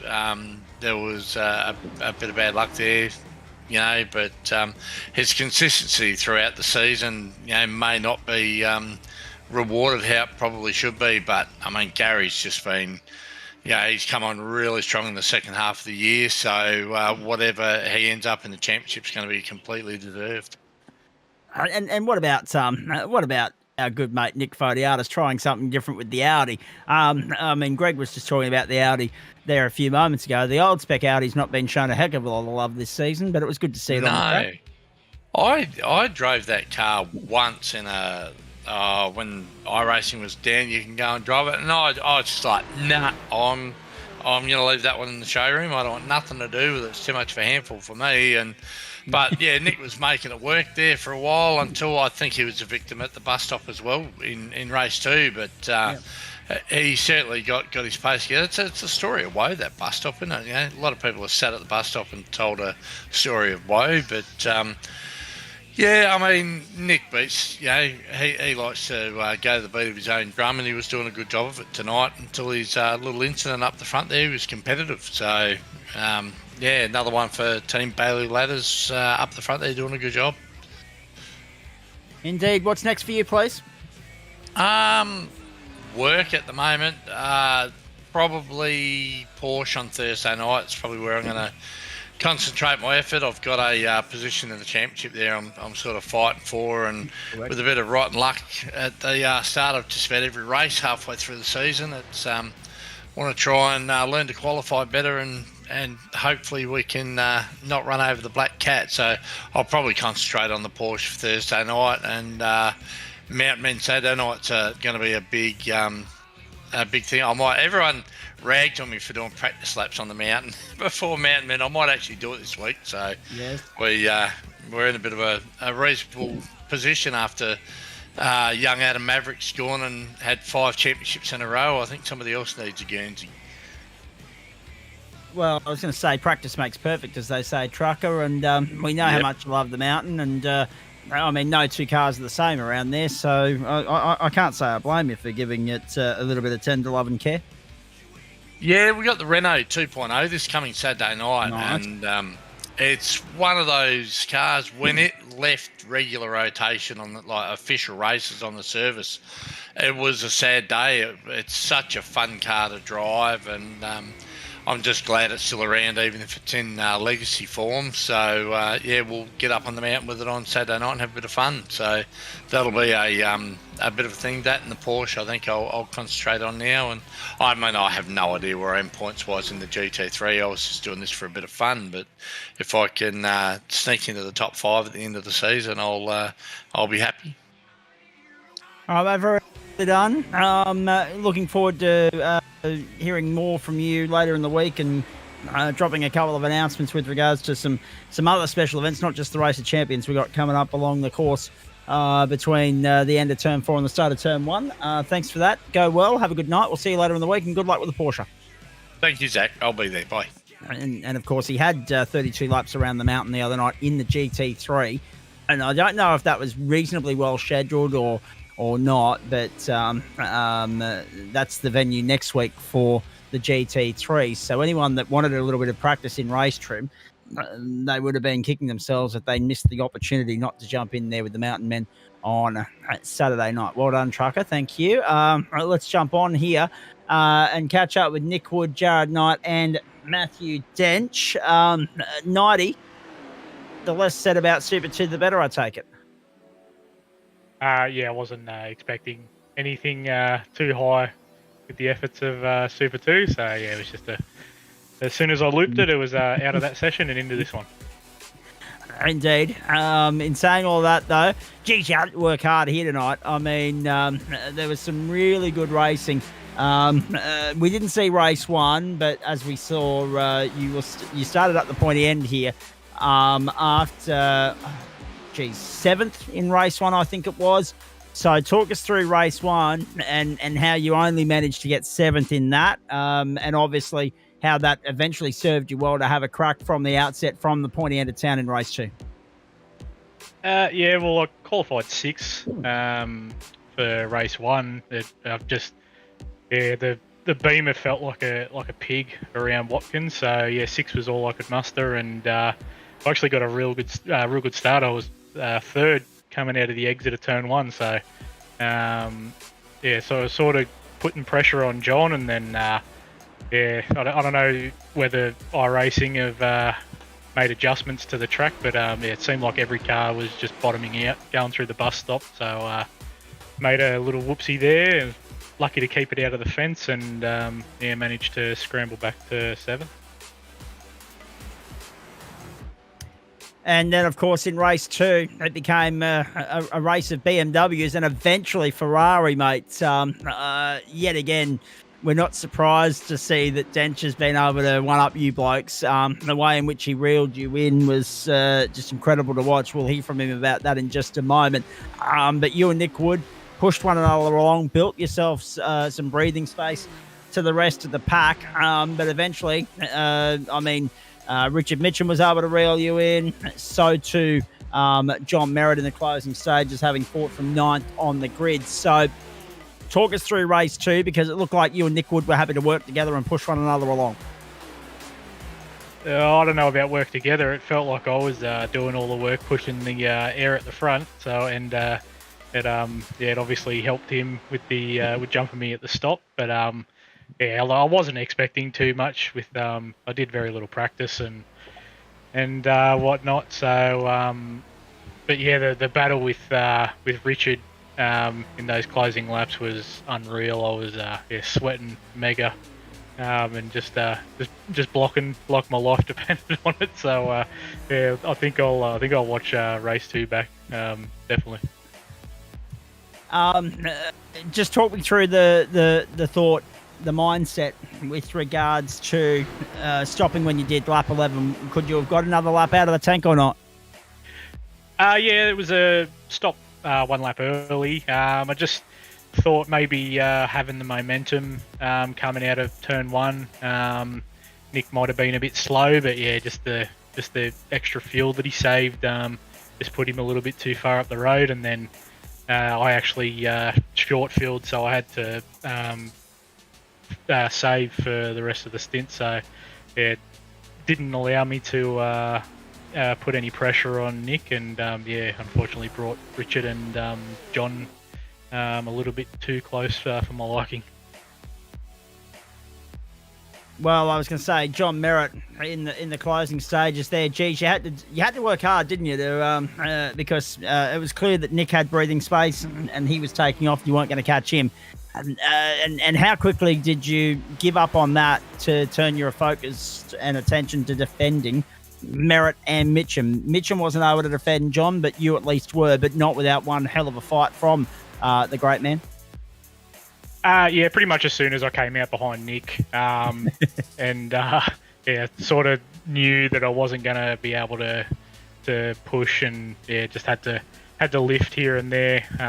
So yeah, it wasn't too disheartened to see him sort of crawl away, but yeah, Watkins is a track you can sort of defend reasonably easy at. It's not the easiest passing track, so yeah, just made the HTS Beamer just as wide as it possibly could be, and yeah, was happy to keep Richard and John behind.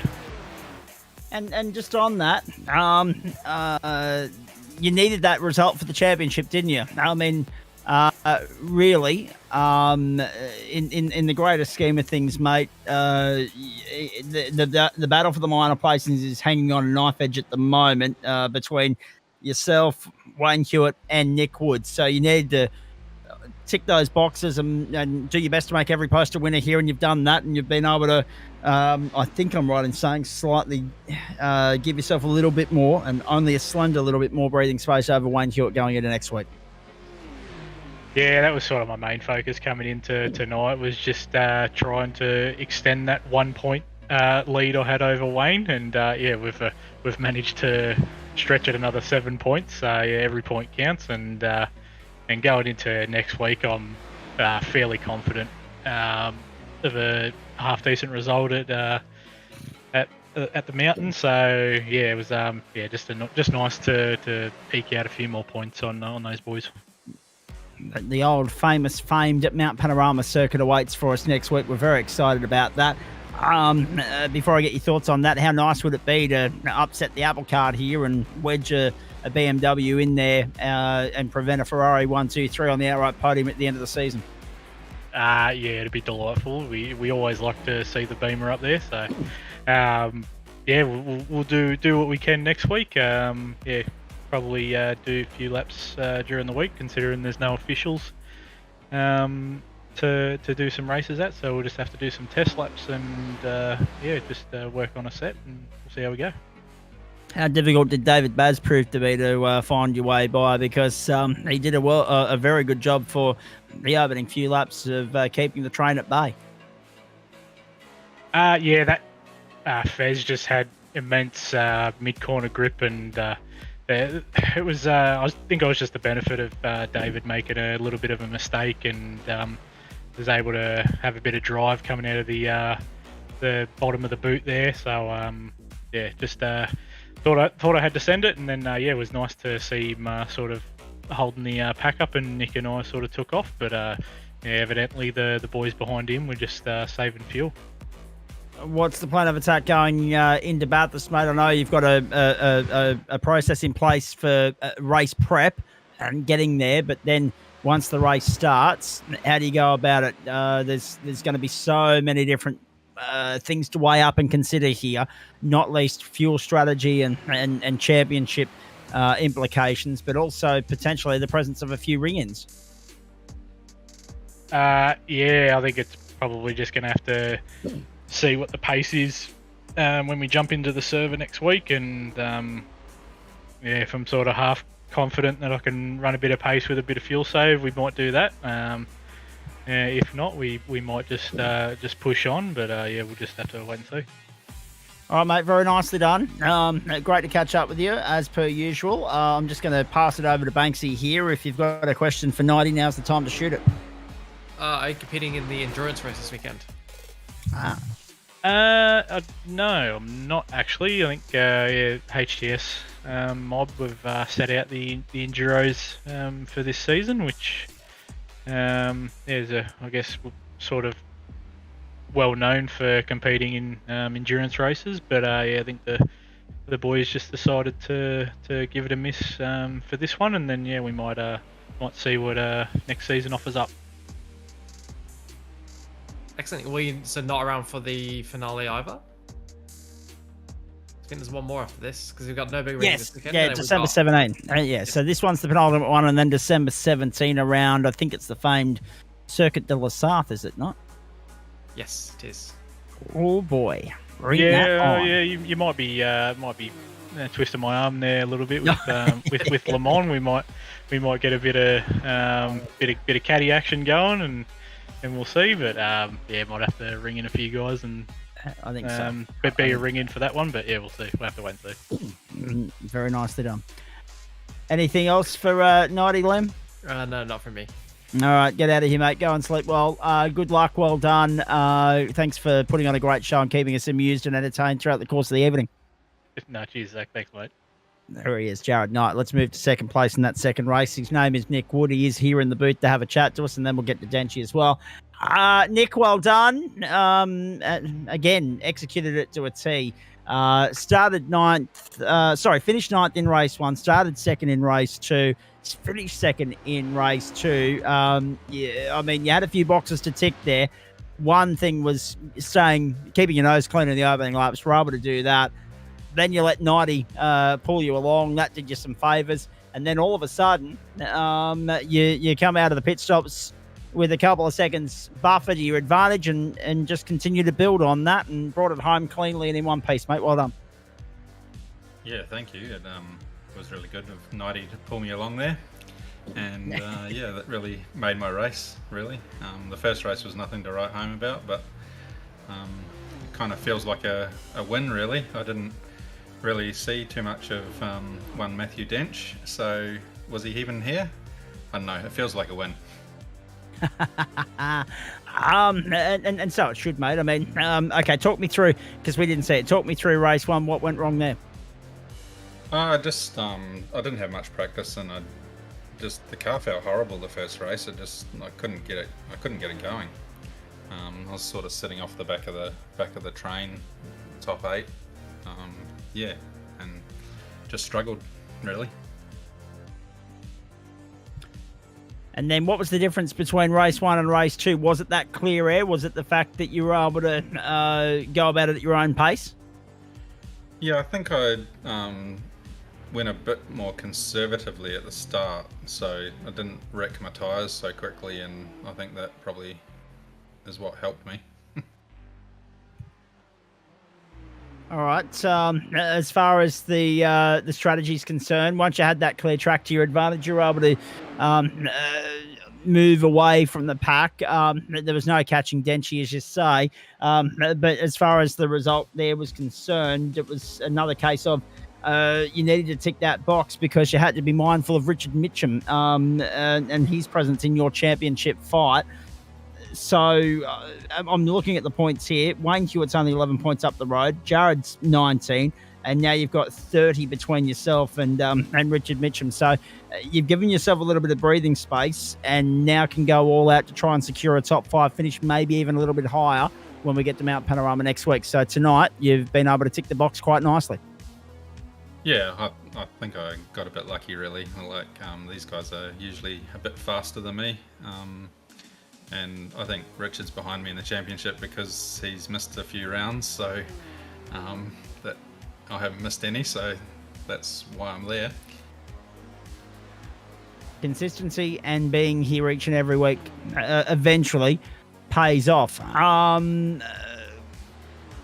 Talk to me about next week and how you approach Mount Panorama, how much time and preparation and effort you put in practice service before we go racing, and then what you're hoping to achieve once the light goes green next Monday night.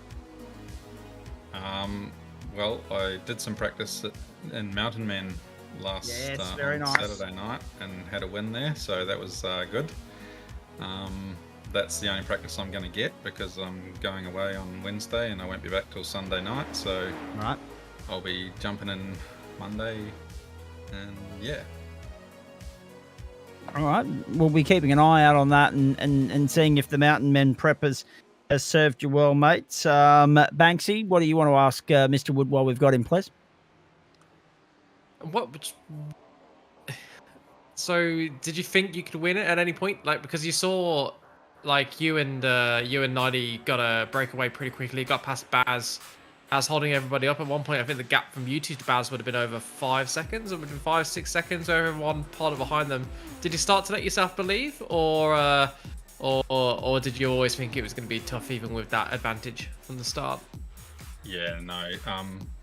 Well, when I pitted, Dench was right behind me, and he was going another lap, so I kind of knew that it was a lost cause, really. Yeah, so maybe a tiny bit of relief for half a second, but quickly stifled because of the relentless brilliance of Denchi. Yeah, exactly. I'm always just trying to aim for a top 5. Like that's sort of my goal. So to get P2 is really, really good. I'm really happy. Yeah, that's really, really good. Really, really good. Same for top 5. So next season, what's the aim for the championship? Top 3? Well, there's too many fast guys, but I'll continue to aim for a top 5. We'll see. Might be able to do a bit better. So I know I'm twisting your arm there, but it's good to twist your arm, get everyone just aiming a little bit higher, and then and then see what happens. But no, you've had a really good season, so you should definitely be really proud of how your season's gone. Yeah, Consistently up there. Yeah. All right, back to you, Zach. All right, mate. Hey, Nick, what else is going to keep you busy for the rest of this week, please? Yeah, I'm away, so nothing else, and I'm away the following week too. So after the GT3s. So that'll be it. So nothing tomorrow night. No. All right. Night. That's a shame, but hey, it's good to be busy. It's good to be on the road at this time of the year, even if it comes at the expense of our leisurely sim racing here. On that note, mates, we heard the boys talking there a few moments ago about the new Audi when it pops up, and also of course the rain server maybe sort of kind of coming next year, and Mugello in Italy as well. So that'll be a great racetrack to sink our teeth into. I'll probably get your thoughts on that next week. But when it comes to the fact that after Bathurst, we've got about 8 weeks off before we'll go racing again. How much time will you spend in the sim rig, and how much time will you spend doing research on the other manufacturers in the GT3 series, mate, before you make a decision on whether you stick with the Bimmer or go for something else next year? I'd like to try something else. I've been in the Beamer for about 5 of our seasons now, so it's probably time to try something new, but I don't know what. I always come back to the Beamer because I'm comfortable in it, and I just don't really know, but looking forward to the new stuff, and we'll try out the Audi, I guess. All right, mate. Very nicely done. Good to catch up with you as always. Thank you. Good luck for your travel commitments this week, and good luck in the grand finale next Monday night. We'll be talking to you post-race. Yeah, thank you very much, and I hope so too. See ya. All right, there he is. I was going to say, hopefully not before the end of the race. We'll be talking at some point, I'm sure, though. There he is, Nick Wood. Right, let's go to Ferrari Flavour. Let's go to the benchmark, and let's tip the hat to him for chalking up 2 9-second victories tonight, Denchi.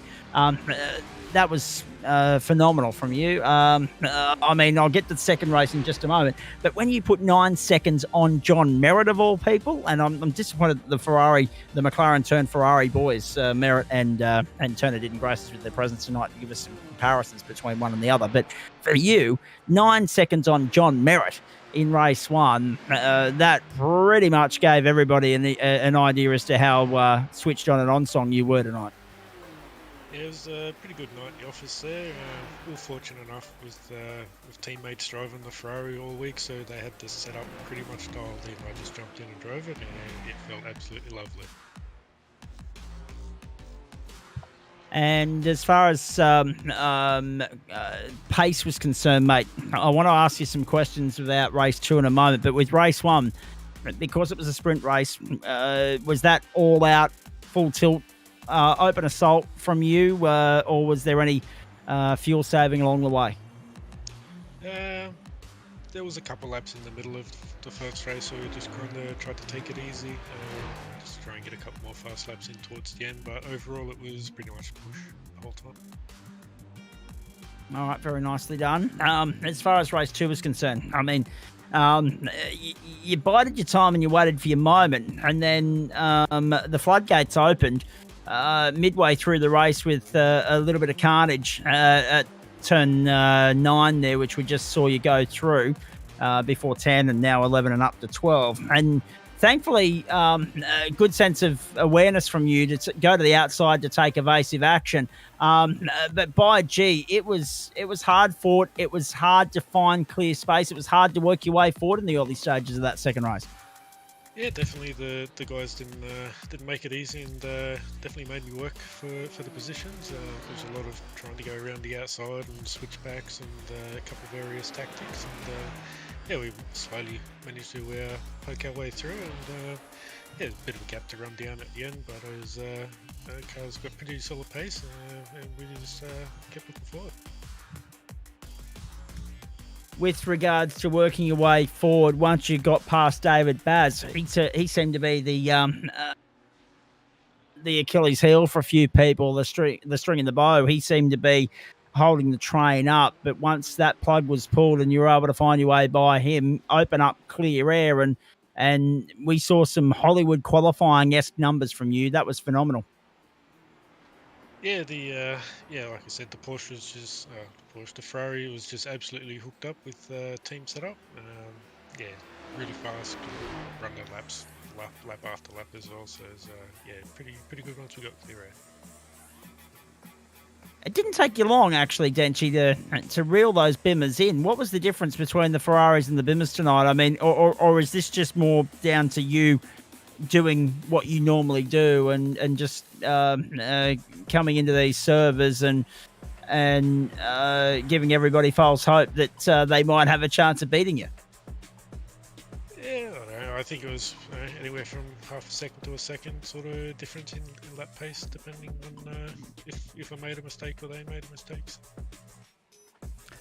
Well, you certainly didn't make a mistake, and they didn't either. And okay, now let's reveal the secret. How much did following the train and staying in the train help you with regards to fuel saving? Because you got to 14 laps, and I don't think anybody else achieved those numbers.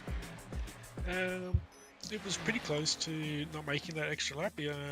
If I had to push like another 2 laps to catch those front 2 guys, then yeah, we wouldn't have made the extra lap. But because we did catch them, we got to save that tiny bit at the end there. So. And there must have been a sigh of relief when you were able to get out of pit lane and not trigger a drive-through penalty for speeding in pit lane this time around. Yeah, I try to focus on when I turn the pit limiter on and off these days. So. Lesson learnt the hard way, unfortunately for you, mate. But that, I mean, the absence of Simon Cox and a couple of other factors, and the fact that you came out with a lead and built on it and then punched out another fast lap on the last lap, that just puts one hand and a couple of fingers on the championship, but you've still got to come to Bathurst and try and wrap it up properly, mathematically. Yeah, we have to turn up and grab a handful of points at the minimum. So yeah, we'll turn up and we'll try and stick it out the front there and see what we can do. But Banksy, I'm running out of adequate superlatives for this bloke, but I'm sure you've got a couple of questions to fire at him. Well, I'm pretty sure you're already the champion, so congratulations. I'll call it a week early. I'm pretty sure the maths works out that there's no way you can be beaten at this point. Actually, I'm pretty sure that was the point after the last race already, but I didn't want to spoil it a bit quite so early, even though it was all looking that way. So, are we going to see you back out in the Endurance Championship? Because I know you certainly did the 1 round at least. Are we going to see you back out for Nürburgring this weekend or for Circuit LSR for the end of the season? Yeah, I'll be out there.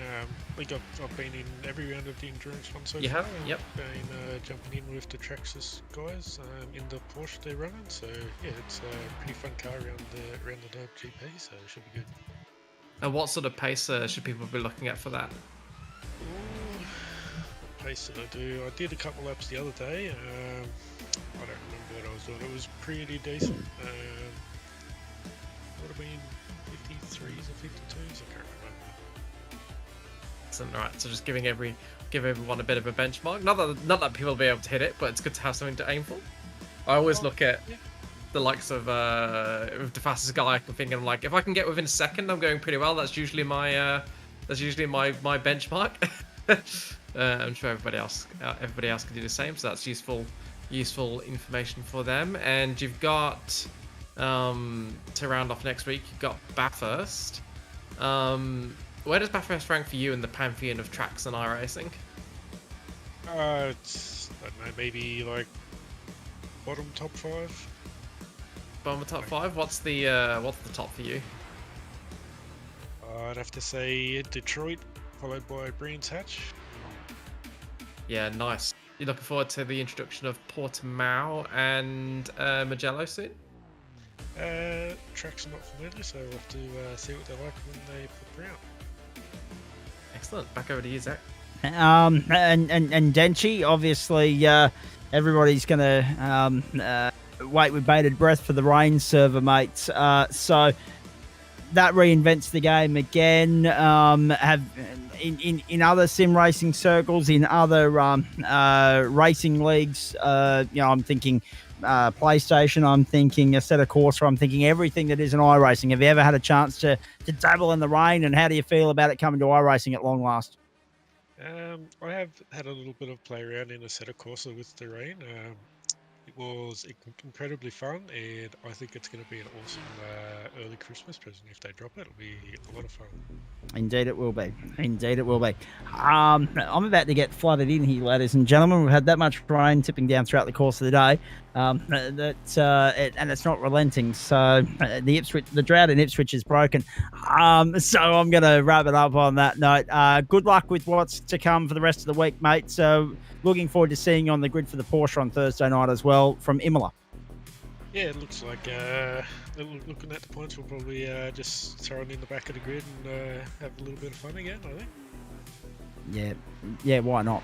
You've got nothing to lose at this point, particularly. I think you proved every point you had to prove last week. I was going to say, it is, because usually the only difference with you staying in the back is I actually got a chance to see you on track last week.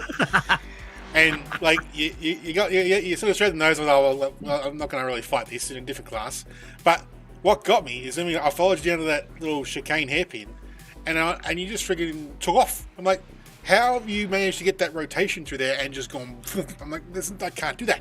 It doesn't work. This car doesn't do it. What do you do? It's amazing how you can just get the car to just do those, to get that weight transfer just perfectly, to get that very temperamental Porsche to get those incredible times you do. So you just, it's just when you're behind you for that one or two corners, it is a bit of an eye-opener for some of us guys.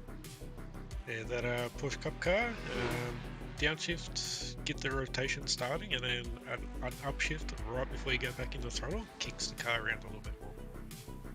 I've been trying it, and it's just a matter of trying to get it going. But I've tried it a couple of times at a few corners, and I'm just trying to get my head around that thing, because it's always a bit of a weird thing when I get in that car, because it always feels weird compared to other cars when I first get in it. But yeah, it's just interesting. Definitely has its own unique style of driving. It's nothing like any other car on the service. Being able to do what you did there last Thursday night, Denchi, was that one of the more satisfying things you've achieved on the platforms of the GSRC? I kind of did it hoping the points gap would close up and make a bit more of a race out of the championship. But yeah, we kind of like ballooned it out. So. Indeed you did. Well, Sam Muir coming unstuck mid-race didn't help matters there either.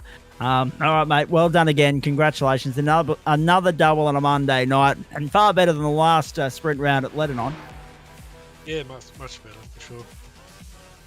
All right, very nicely done. We'll see you Thursday. All right, we'll catch everyone then. There he is, Matt Dench, doing great things as per usual. Let's have a look at the updated championship standings for you at the end of this round of the series. Yeah, Banksy makes a good point. Have a look at that. Simon Cox doesn't have too many drop points to lean upon. Denchi does. And the margin is, 87 points now from first to second. So it's as good as done. But as we say, Denchi has to turn up next Monday night and just tick that box one way or another. 333 for Jared Knight. Probably racing for third now, but look at the chasing pack. 19 points between him and Nick Wood, with Wayne Hewitt sandwiched in the middle. Richard Mitchum, 282 now. 266 for Sam Chapman, despite they're not classified in race one of the DNF in race two, the 0 tonight. That didn't work for him. 229 for Tom Martin, just still on 210. 152 for Johnson, making up the top 10. He wasn't on the grid tonight either, was he? So looking forward to seeing what plays out in the final round of the season next week for GT3 Pro. The AM split will go down to the final round. Have a look at that. 51 points, covers first and fifth, and it's 17 now, the breathing space that Gary Cousins enjoys over Paul Wood. 313 for Dale Sharp and 311 for Greg Keenan. That is on the line. No, that's hanging by a thread. The battle for third, and then 288 for Bradley Curtin. behind Jermaine Takaloo. Joe Baldwin has got 1 point over James Franco, and then Sean Benici and William Yarwood, the top 10. Final thoughts from you tonight, Liam Banks, as we have a look at the... in fact, you might want to run us through on your way to giving us your final thoughts of the night. The team's bragging rights and the standings there as it stands after round 9 of 10. Yeah, so pretty close here. Aussie racers of 77 points over Barbecue Motorsport Australia, which is closer than it appears. Can have some big swings in the final round, given it's an endurance race. So that will be one to watch for sure. HCS Racing, a healthy margin behind Barbecue, 485, tied with Matty Dench. So we'll see if Matty Dench can steal third in the Constructors Championship, as well as clinch the Drivers Championship, which we believe he already has done. Frog Leaped Racing and Angry Pepper, both close to that as well. Only 7 points behind third place and, 13 points respectively. So they're still in the hunt. And given the names up there, a lot of this is going to be decided by those results in the pro split next week. So watch out for those storylines as we bring that race to you in all of its glory, all 90 minutes of it. Behind them in the more minor places, we've got Twitchy Foot Racing on 397, Summer Stars Esport on 349. Then Sharp Sim Racing, Whiskey Business Racing, Frog Leap Juice, 8th, 9th, 10th, and 11th. Pretty close for the back end of the top 10 in the Team Championship. Then we've got Aussie Racers 3 with Baldwin and Matson, Twitchy Foot Racing, Barbecue Motorsport Australia, Locked Up Sim Sports, Tractics Racing, all in pretty close company. Then PCD Racing, Side Hustle, 19 MX Raps Racing, and Twitchy Foot Racing 5 at the back of that field. Wrapping up my thoughts of the night, fantastic cars, fantastic tracks, fantastic racing. Man, that's what I want on a Monday night. Yep, exactly. And I'm sure, I can guarantee everybody at home, I remain fairly confident that we'll get exactly the same next Monday night. Parry and Astagas tuning in for the post-race show. Well done to you, great man, on your result in race number 2 there as well. Liam, thank you as always. Great work from you. Great to spend a Monday night with you once more. We get to do it one last time in 2023 next Monday night from the earlier time of 7:25 Eastern Daylight Time. Enjoy the rest of your week. You too. All right, we do it with thanks to the great people scrolling across the bottom of your screen each Monday, Wednesday and Thursday night, ladies and gentlemen. We've got a surprise for you. We're on air 4 nights this week, so more on that in just a moment.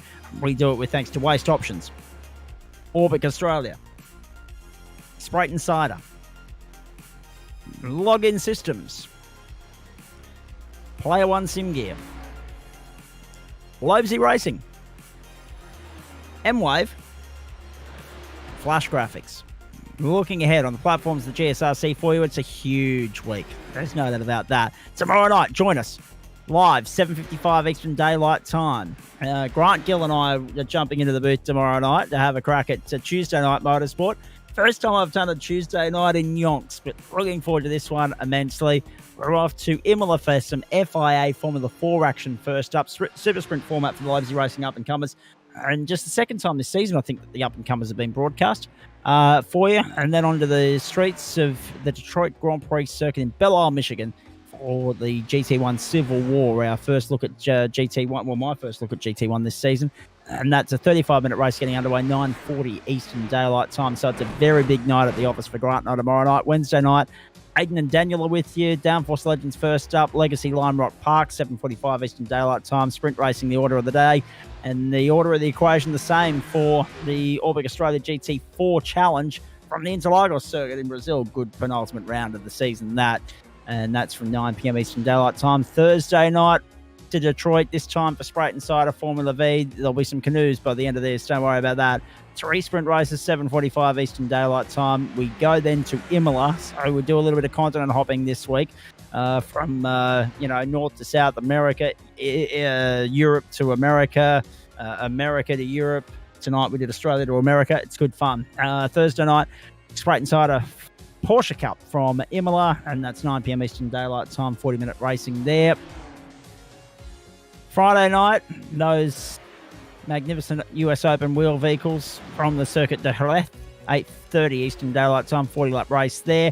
Saturday night, the Mountain Men's not broadcast, but it is the Renault 2.0s from Mount Panorama Bathurst, 32 laps, 8:30 p.m. Eastern Daylight Time. Sunday, join Chapo and Banksy for the 4th round of the Login Systems GSRC Endurance Championship.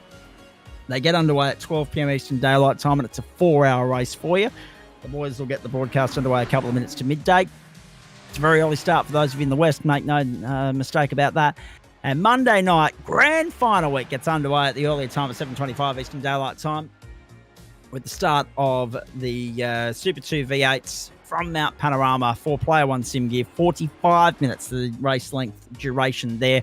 I'm looking forward to that immensely. And we go double the distance, in fact, for the GT3 finale with thanks to Waste Options. And it's from Mount Panorama, Bathurst, 8:45 p.m. Eastern Daylight Time. Waste Options GT3, condensed secure title number 8. Well, as Banksy said, he's probably already got it wrapped up. He just needs to go through the motions next week and tick the box. So 8 on the trot. It's quite extraordinary what he's able to continue to achieve. He's given GT3 a full tilt this season. He hasn't been here the whole season of the Porsches, but it's looking more and more likely that he's going to go 8 from 8 there as well and completely and utterly dominate and obliterate the competition across 2 championships for 2 consecutive calendar years, 8 consecutive seasons on the platforms of the GSRC. Extraordinary. Well, that was the interesting. You're already astounded with the 9-second gap over Johnny Merritt in the first race.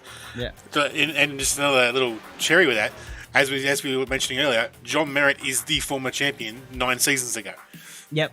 So he's got basically gained a second season on Johnny Merritt. I like it. No one else should like it, but we do because we're mathematically minded. Gentlemen, thank you. Appreciate that. GSRCmerch.myshopify.com for all your merch requirements. Christmas shopping, of course. We don't have any Black Friday specials. I'm sorry about that. Get in, get your Christmas shopping done, fill Santa's sack, etc. and so forth. GSRCmerch.myshopify.com or merch.tgsrci.com. And as far as all the other club information that's relevant to our broadcast audience is concerned and the competitors as well, race.tgsrci.com. And of course, we remind everybody that on Sunday, that penultimate round of the GT3 Endurance Championship in the hypercars as well comes from the Nürburgring, not the Nordschleife, for the Nürburgring Grand Prix configuration. Then they go on to the Circuit de la Sarthe following that. So that's it from us. It's We're actually, done. I'm pretty sure it's the endurance configuration, so the open chicane at the end of the lap. Okay, not the tight chicane. Yep, copy that. So it's still the short version of the Nürburgring. No, that's the point we want to make. Yeah, it's still the regular racetrack, not the old school Green Hill. But yeah, it's just they got the bit of a faster flowing final chicane, so you can get the passing into the final corner. All right, mate. Very nicely done. Thank you to Adam Lavis. Thank you to Liam Banks as well. Denchi just won up the competition tonight. What he did last week was impressive in Fuji in Japan in both Monday and Thursday night motorsport. He started this week with back-to-back 9-second wins. And if he can do the same on Thursday night, that'll be title number 8 in the Porsches just about secure as well. Hope you've enjoyed Monday Night Motorsport for the second to the last time in 2023. We're done for this edition. Grant and I look forward to your company tomorrow night. Just one to go when we bring you the grand finale next week. Yes, we are within striking distance of another grand final week, but this time it'll be the end of season 15, the end of term 4 of 2023. And what a season it's been. 39 weeks down, 1 to go, but we've still got a lot of week 9 to get through first. On behalf of Liam Banks, Adam Lavis, the rest of the broadcast commentary and production team here, I'm Zach Capen wishing you a very good night.